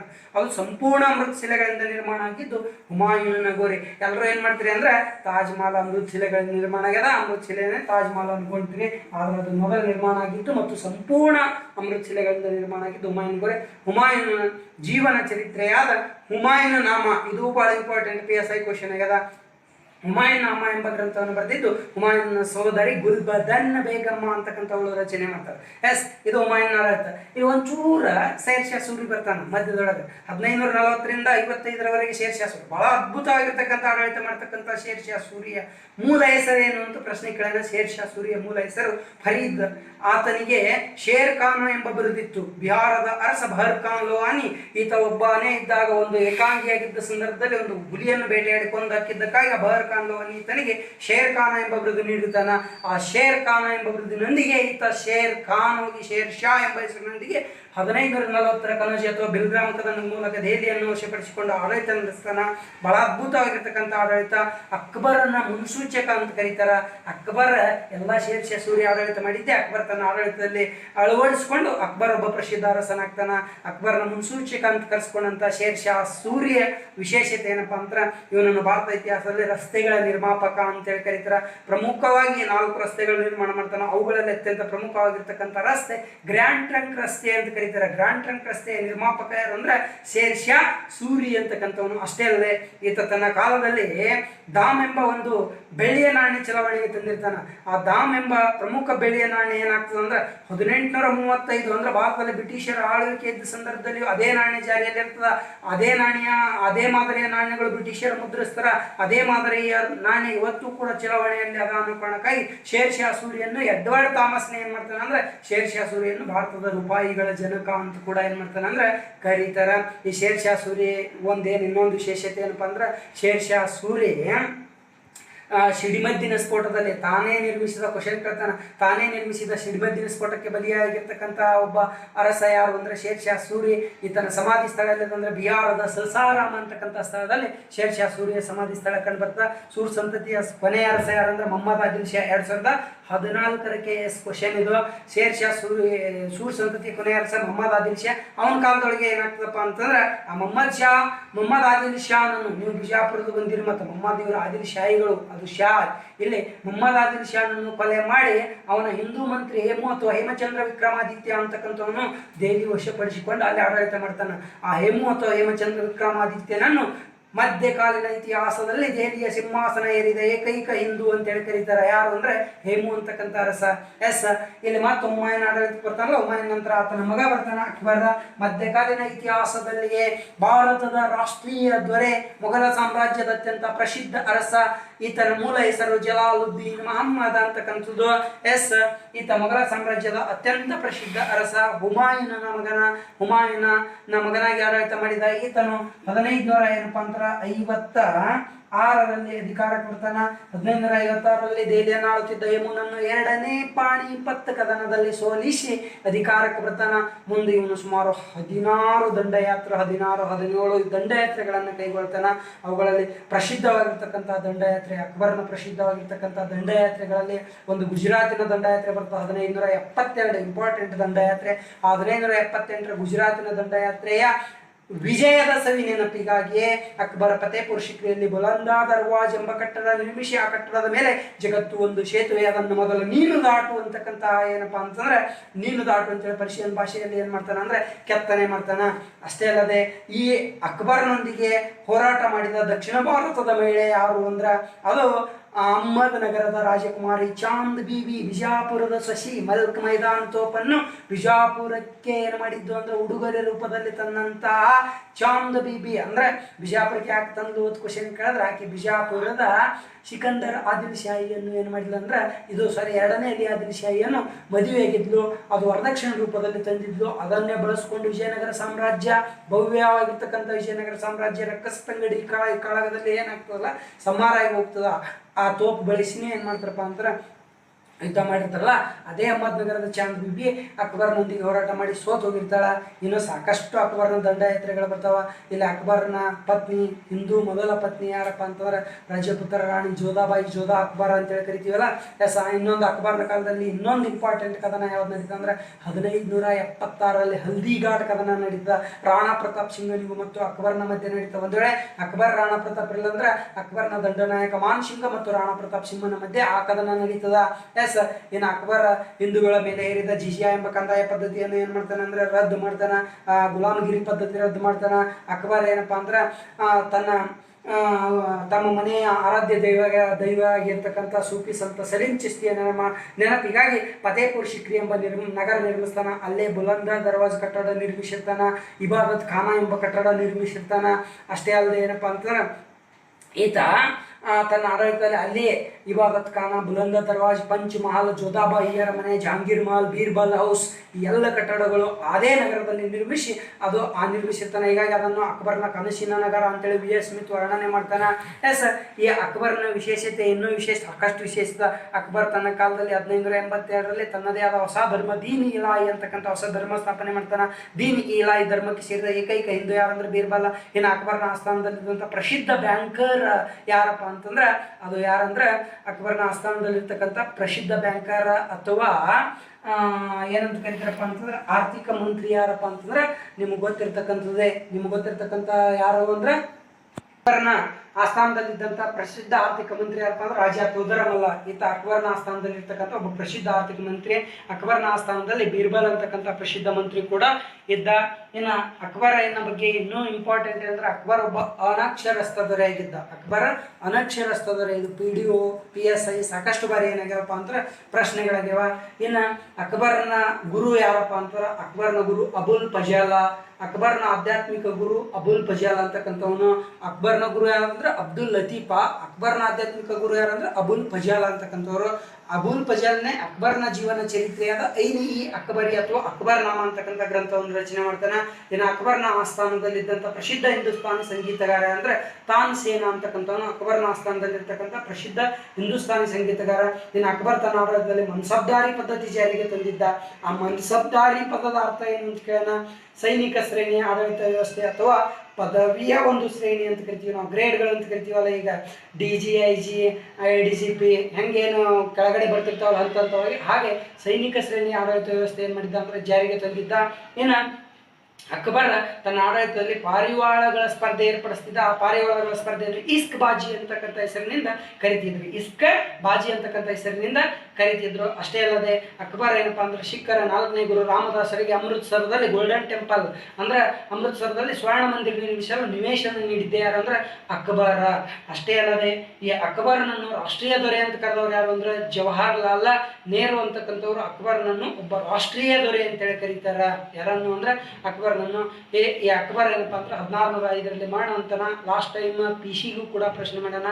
ಅಕ್ಬರ್ನ ಸಮಾಧಿ ಸ್ಥಳ ಎಲ್ಲಿದೆ ಅಂದ್ರೆ ಆಗ್ರಾದ ಸಮೀಪ ಅಂದ್ರೆ ಉತ್ತರ ಪ್ರದೇಶದ ಆಗ್ರಾದ ಸಮೀಪ ಸಿಕಂದರ್ ಅಂತಕ್ಕಂಥ ಸ್ಥಳದಲ್ಲಿ ಈತನ ಸಮಾಧಿ ಸ್ಥಳ ಅದ. ಇವು ಪೊಲೀಸ್ಗೆ ಸಂಬಂಧಪಟ್ಟಂತೆ. ಇನ್ನು ಅಕ್ಬರ್ ಅಂತ ಬಂದಾಗ ಸುಮಾರು ಎರಡೂವರೆ ತಾಸು ಅವನ ದಂಡಯಾತ್ರೆಗಳು, ಅವನ ಆಡಳಿತ, ಅವನ ಆರ್ಥಿಕ ವ್ಯವಸ್ಥೆ, ಅವನ ಸಾಂಸ್ಕೃತಿಕ ಕೊಡುಗೆಗಳು ಇವೆಲ್ಲವೂ ಕೂಡ ಹೇಳ್ಬೇಕಾಗ್ತದೆ. ಇಲ್ಲಿ ಎಕ್ಸಾಮ್ ಪ್ರಪೋಸ್ ನಾನು ಆನ್ಲೈನ್ ಕ್ವಶನ್ ಏನು ಹೇಳ್ಬೇಕು ಏನು ಹೇಳಬಾರ್ದು ಅನ್ನೋ ಇದು ಅದ. ಅಷ್ಟೊಂದು ಆಡಳಿತ ಮಾಡಿದ್ದ ಅಕ್ಬರ್. ಅಕ್ಬರ್ ನಂತರ ಜಹಾಂಗೀರ್ ಬರ್ತಾನ. ನಾನು ವಿಡಿಯೋದಲ್ಲಿ ಜಹಾಂಗೀರ್ನ ಬಗ್ಗೆ ಸಂಪೂರ್ಣ ಹೇಳಿ, ಆದರೂ ಜಹಾಂಗೀರ್ನ ಬಗ್ಗೆ ಇನ್ನಷ್ಟು ಹೇಳ್ಬೇಕಂದ್ರೆ ಸಿಂಪಲ್ ಆಗಿ ಎಕ್ಸಾಮ್ ಪ್ರಪೋಸ್ ಅಂದ್ರೆ ಸಿಖ್ಖರ 5ನೇ ಗುರು ಅರ್ಜುನ ದೇವನನ್ನು ಕೊಲೆ ಮಾಡಿದ್ದು ಯಾರಪ್ಪ ಅಂತಂದ್ರೆ ಜಹಾಂಗೀರ್ನ ಮೂಲ ಹೆಸರು ಏನಂದ್ರೆ ಸಲೀಮಾ ಎಸ್. ಈ ಜಹಾಂಗೀರ್ನ ಏನಪ್ಪಾ ಅಂದ್ರೆ ಭಾರತದಲ್ಲಿ ಬ್ರಿಟಿಷರಿಗೆ ಆಡಳಿತ ಮಾಡಲು ಏನಪ್ಪಾ ಅಂದ್ರೆ ಗುಜರಾತಿನ ಸೂರತ್ನಲ್ಲಿ ವ್ಯಾಪಾರ ಕೇಂದ್ರವನ್ನು ತೆರಲಿಕ್ಕೆ ಅವಕಾಶ ಮಾಡಿಕೊಡ್ತಾನ. ಈತನ ಹೆಂಡತಿನೇ ಯಾರಪ್ಪ ಅಂತಾರೆ ನೂರ್ ಜಹಾನ. ಅವಳ ಮೂಲ ಹೆಸರೇನಪ್ಪ ಅಂತಾರೆ ಮೆಹರುನ್ನಿಸಾ. ಈತ ಕಾಶ್ಮೀರದಲ್ಲೇ ಶಾಲಿಮಾರ್ ಅಂತಕ್ಕಂಥ ಒಂದು ತೋಟವನ್ನು ನಿರ್ಮಿಸಿದ್ದ. ಜಹಾಂಗೀರನ್ನು ಪರ್ಷಿಯನ್ ಭಾಷೆಯಲ್ಲಿ ಅತ್ಯಂತ ಪ್ರವೀಣನಾಗಿದ್ದು ಸುಜುಕಿ ಜಹಾಂಗೀರ್ ಎಂಬ ಗ್ರಂಥವನ್ನು ಏನು ಮಾಡ್ತಾನೆ ಅಂದ್ರೆ ರಚನೆ ಮಾಡ್ತಾನೆ. ಇಂಪಾರ್ಟೆಂಟ್. ಈತ ಏನಪ್ಪಾ ಅಂದ್ರೆ ತನ್ನ ಆಡಳಿತದಲ್ಲಿ, ಇದು ಕೂಡ ಇಂಪಾರ್ಟೆಂಟ್, ತನ್ನ ಆಡಳಿತದಲ್ಲಿ ಮದ್ಯಪಾನ ಆದ್ರೆ ಆ ಮದ್ಯಪಾನ ಅಲಾವುದ್ದೀನ್ ಖಿಲ್ಜಿ ಏನ್ ಮಾಡಿದ್ದು ಅಂದ್ರೆ ರದ್ದು ಮಾಡಿದ್ರೆ ಇವ ಏನಪ್ಪಾ ಅಂತಾರೆ ತನ್ನ ಆಡಳಿತದಲ್ಲಿ ತಂಬಾಕನ್ನು ಧೂಮಪಾನವನ್ನು ನಿಷೇಧಿಸಿದ ಅರ್ಥ ಯಾರಂದ್ರೆ ಜಹಾಂಗೀರ.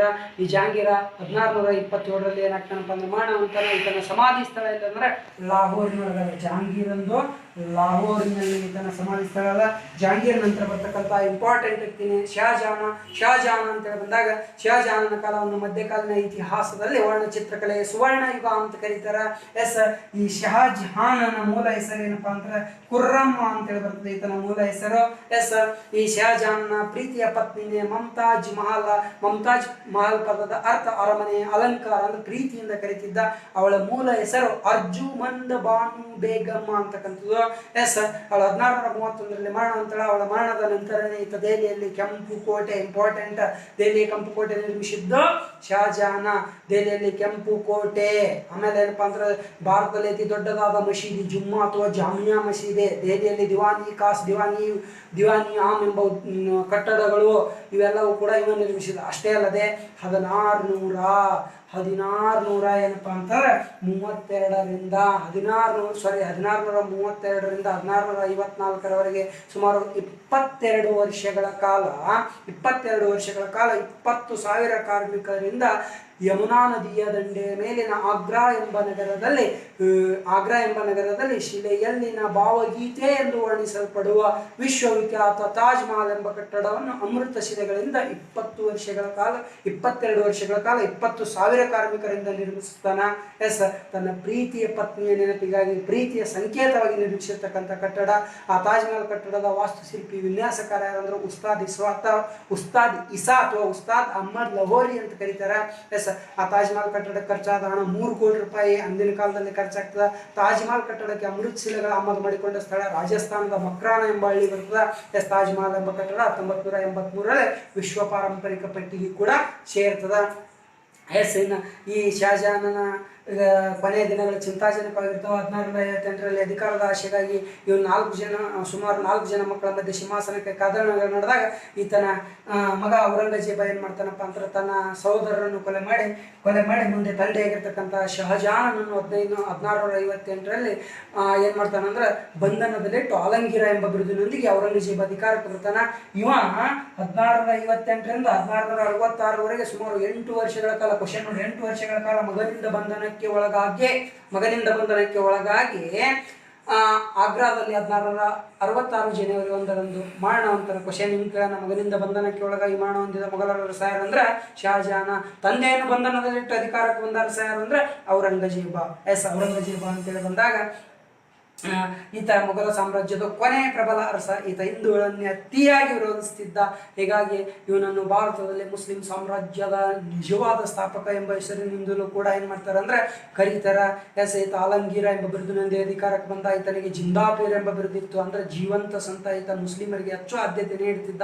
ಅಷ್ಟೇ ಅಲ್ಲದೆ ಇಸ್ಲಾಂ ಕಾನೂನು ಹಕ್ಕುಗಳಿಗೆ ಆದ್ಯತೆ ನೀಡುತ್ತಿದ್ದ ಅನ್ನೋ ಕಾರಣಕ್ಕಾಗಿ ಈತ ಮುಸ್ಲಿಂ ಹಕ್ಕುಗಳನ್ನು ರಕ್ಷಣೆ ಮಾಡುವ ಉದ್ದೇಶದಿಂದ ಫತ್ವಾ-ಇ ಆಲಂಗೀರ್, ಇಂಪಾರ್ಟೆಂಟ್, ಫತ್ವಾ-ಇ ಆಲಂಗೀರ್ ಎಂಬ ಕಾನೂನು ಗ್ರಂಥವನ್ನು ರಚನೆ ಮಾಡ್ತಾನ.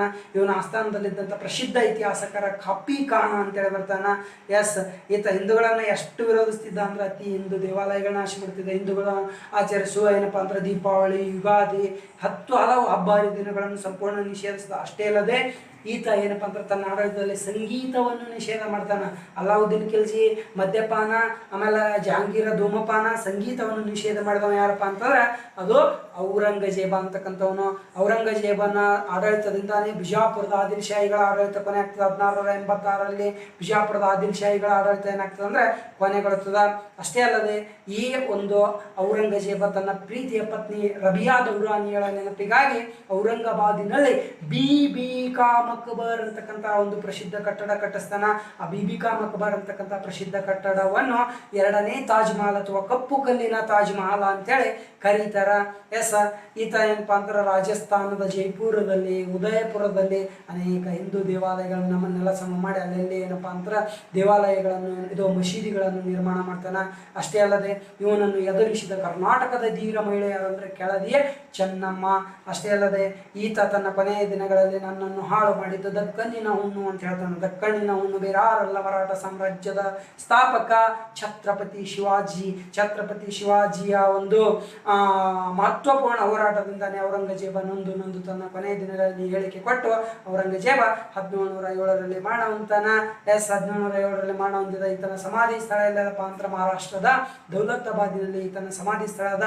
ಇನ್ನು ಮೊಘಲ ಸಾಮ್ರಾಜ್ಯದ ಕೊನೆಯ ಅರಸನಾಗಿ 1857ರಲ್ಲಿ ಏನಪ್ಪಾ ಅಂತಂದ್ರೆ ಭಾರತ ಪ್ರಥಮ ಸ್ವತಂತ್ರ ಸಂಗ್ರಾಮದಲ್ಲಿ ರಾಷ್ಟ್ರೀಯ ದೊರೆ ಎನಿಸ್ಕೊಂಡಂಥವನು ಯಾರಪ್ಪ ಅಂದ್ರೆ 2ನೇ ಬಹದ್ದೂರ್ ಶಾ ಜಫರ್ ಮೊಘಲ ಸಾಮ್ರಾಜ್ಯದ ಕೊನೆಯ ಅರಸನಾಗಿ ಆಡಳಿತ ಮಾಡ್ತಾನೆ. ಇಲ್ಲಿಗೆ ಮೊಘಲರ ಆಡಳಿತ ಮುಗಿದ. ಇಂಚೂರ ಶಿವಾಜಿ ಮರಾಠರ ಬಗ್ಗೆ ಅಂತ ಬಂದಾಗ ಮರಾಠ ಸಾಮ್ರಾಜ್ಯದ ಸ್ಥಾಪಕ ಶಿವಾಜಿಯ ತಂದೆ ಶಾಜಿ ಭೋಸ್ಲೆ, ತಾಯಿ ಜೀಜಾಬಾಯಿ. ಶಿವಾಜಿಗೂ ಮತ್ತು ಶಿವಾಜಿ ತಂದೆ ಶಾಜಿ ಭೋಸ್ಲೆ, ತಾಯಿ ಜೀಜಾಬಾಯಿ 1627ರಲ್ಲಿ ಮಹಾರಾಷ್ಟ್ರದ ಪುಣೆ ಜಿಲ್ಲೆ ಶಿವನೇರಿ ಎಂಬಲ್ಲಿ ಜನಿಸ್ತಾನ.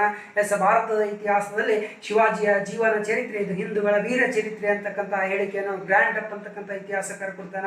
ಶಿವಾಜಿಯ ರಾಜಕೀಯ ಗುರು ಯಾರಪ್ಪ ಅಂತಂದ್ರೆ ರಾಜಕೀಯ ಗುರು ಮತ್ತು ಶಸ್ತ್ರಾಸ್ತ್ರ ವಿದ್ಯೆ ಕಲಿಸಿದ ಗುರು ಯಾರಂದ್ರೆ ದಾದಾಜಿ ಕೊಂಡದೇವ. ಆಧ್ಯಾತ್ಮಿಕ ಗುರು ಯಾರಂದ್ರೆ ರಾಮದಾಸ. ಶಿವಾಜಿಗೆ ಗೆರಿಲ್ಲಾ ಯುದ್ಧ ಕಲಿಸಿಕೊಟ್ಟವರು ಯಾರಪ್ಪ ಅಂದ್ರೆ ಅಹಮದನಗರದ ಮಲಿಕ್ ಅಂಬರ್ ಅಂತಕ್ಕಂಥವನು. ಶಿವಾಜಿ ತನ್ನ ಆಡಳಿತದಲ್ಲಿ ಏನಪ್ಪಾ ಅಂದ್ರೆ ಚೌತ್ ಮತ್ತು ಸರ್ದೇಶ್ಮುಖಿ ಅಂತಕ್ಕಂಥ 2 ತೆರಿಗೆಗಳು ಇರ್ತಿರ್ತಾನೆ. ಎಕ್ಸಾಮ್ ಪ್ರಪೋಸ್ ಅಷ್ಟೇ ಇರ್ತದೆ. ಶಿವಾಜಿ ಆಡಳಿತದಲ್ಲಿ ಏನಪ್ಪಾ ಅಂದ್ರೆ ಅಷ್ಟಪ್ರಧಾನರು ಅಂತಕ್ಕಂಥ ಮಂತ್ರಿಮಂಡಲದ ವ್ಯವಸ್ಥೆ ಕೂಡ ಇರ್ತದೆ. ಶಿವಾಜಿ ಔರಂಗಜೇಬನ ಬಂಧನಕ್ಕೊಳಗಾಗಿರ್ತಾನ, ಅವನಿಂದ ತಪ್ಪಿಸ್ಕೊಂಡು ಬರ್ತಾನ. ಮುಂದೇನಪ್ಪ ಅಂತಂದ್ರೆ ಶಿವಾಜಿ ಇಷ್ಟೆಲ್ಲ ಮಾಡಿದ್ರು ಕೂಡ ಕರ್ನಾಟಕದ ಮೈಸೂರಿನ ಚಿಕ್ಕದೇವರಾಜ ಒಡೆಯರ ಕೈಯಲ್ಲಿ ಶಿವಾಜಿ 1677ರಲ್ಲಿ ಸೋಲ್ತಾನ. ಅಷ್ಟೇ ಅಲ್ಲದೆ 1674ರಲ್ಲಿ ಶಿವಾಜಿಗೆ ಛತ್ರಪತಿ ಎಂಬ ಬಿರುದನ್ನು ನೀಡಲಾಗ್ತದೆ. ಛತ್ರಪತಿ ಪದದಾರ್ಥ ರಾಜರ ರಾಜ ಎಂದರ್ಥ. ಶಿವಾಜಿಗೆ ಏನಪ್ಪಾ ಅಂದ್ರೆ ಛತ್ರಪತಿ ಎಂಬ ಬಿರುದು ನೀಡಿ ಗೌರವಿಸಿದ್ದು ಕಾಶಿಯ ಪಂಡಿತ ಗಂಗಾಧರ ಭಟ್ ಅಥವಾ ಗಂಗಾಧರ ಭಟ್ ಅಂತ ಕರೀತಾರೆ. ಶಿವಾಜಿ 1680ರಲ್ಲಿ ಮಾನವಂತನ ಆತನ ಸಮಾಧಿ ಸ್ಥಳ ಎಲ್ಲಿದಪ್ಪ ಅಂತಾರೆ ಮಹಾರಾಷ್ಟ್ರದ ರಾಯಗಢದಲ್ಲಿ ಶಿವಾಜಿ ಸಮಾಧಿ ಸ್ಥಳದ. ಮುಂದೆ ಶಿವಾಜಿಯ ನಂತರ ಮರಾಠ ಸಾಮ್ರಾಜ್ಯವನ್ನು ಏನಪ್ಪ ಅಂದ್ರೆ ಅವನ ಮಂತ್ರಿಗಳು ಅಂದರೆ ಮರಾಠ ಮಂತ್ರಿಗಳನ್ನು ಪೇಶ್ವೆಗಳು ಅಂತ ಕರೀತಾರೆ. ಅಲ್ಲಿ ಪೇಶ್ವೆಗಳು ಏನಂದ್ರೆ 1713ರಿಂದ 1818ರವರೆಗೆ ಸುಮಾರು 9 ಜನ ಪೇಶ್ವೆಗಳ ಆಳ್ವಿಕೆ ಮಾಡ್ತಾರೆ. ಮರಾಠರ ಮೊದಲ ಪೇಶ್ವೆ ಬಾಲಾಜಿ ವಿಶ್ವನಾಥ, ಮರಾಠರ ಪ್ರಸಿದ್ಧ ಪೇಶ್ವೆ 1ನೇ ಬಾಜಿರಾಯ. 1ನೇ ಬಾಜಿರಾಯನನ್ನು ಇದು 2ನೇ ಶಿವಾಜಿ ಅಂತ ಕರೀತಾರೆ. ಮರಾಠರ ಕೊನೆಯ ಪೇಶ್ವೆ 2ನೇ ಬಾಜಿರಾಯ. ಆತ ಬ್ರಿಟಿಷರು ಜಾರಿಗೆ ತಂದ ಸಹಾಯಕ ಸೈನ್ಯ ಪದ್ಧತಿಯನ್ನು ಸ್ವೀಕಾರ ಮಾಡ್ತಾನೆ. 1818ರಲ್ಲಿ ಮರಾಠರ ಪೇಶ್ವೆ ಹುದ್ದೆಯನ್ನು ಲಾರ್ಡ್ ಹೆಸ್ಟಿಂಗ್ಸ್ ಅಂತಕ್ಕಂಥವ್ರು ರದ್ದು ಮಾಡ್ತಾನೆ. ಆ 2ನೇ ಬಾಜಿರಾಯನ ಕಾಲದಲ್ಲಿ ಮರಾಠ ಸಾಮ್ರಾಜ್ಯ 5 ಮನೆತನಗಳಾಗಿ ಒಡೆದು ಹೋಗ್ತದೆ. ಪುನಾದ ಪೇಶ್ವೆಗಳು, ನಾಗಪುರದ ಭೋಸ್ಲೆಗಳು, ಇಂದೋರಿನ ಹೊಳಕರ, ಗ್ವಾಲಿಯರ್ನ ಶಿಂದೆ, ಬರೋಡದ ಗಾಯಕ್ವಾಡ ಅಂತೇಳಿ ಅಲ್ಲಿ ಏನಾಗ್ತದಪ್ಪ ಅಂದ್ರೆ ಮರಾಠ ಸಾಮ್ರಾಜ್ಯ 5 ಮನೆತನಗಳಾಗಿ ಒಡೆದು ಹೋಗ್ತದೆ.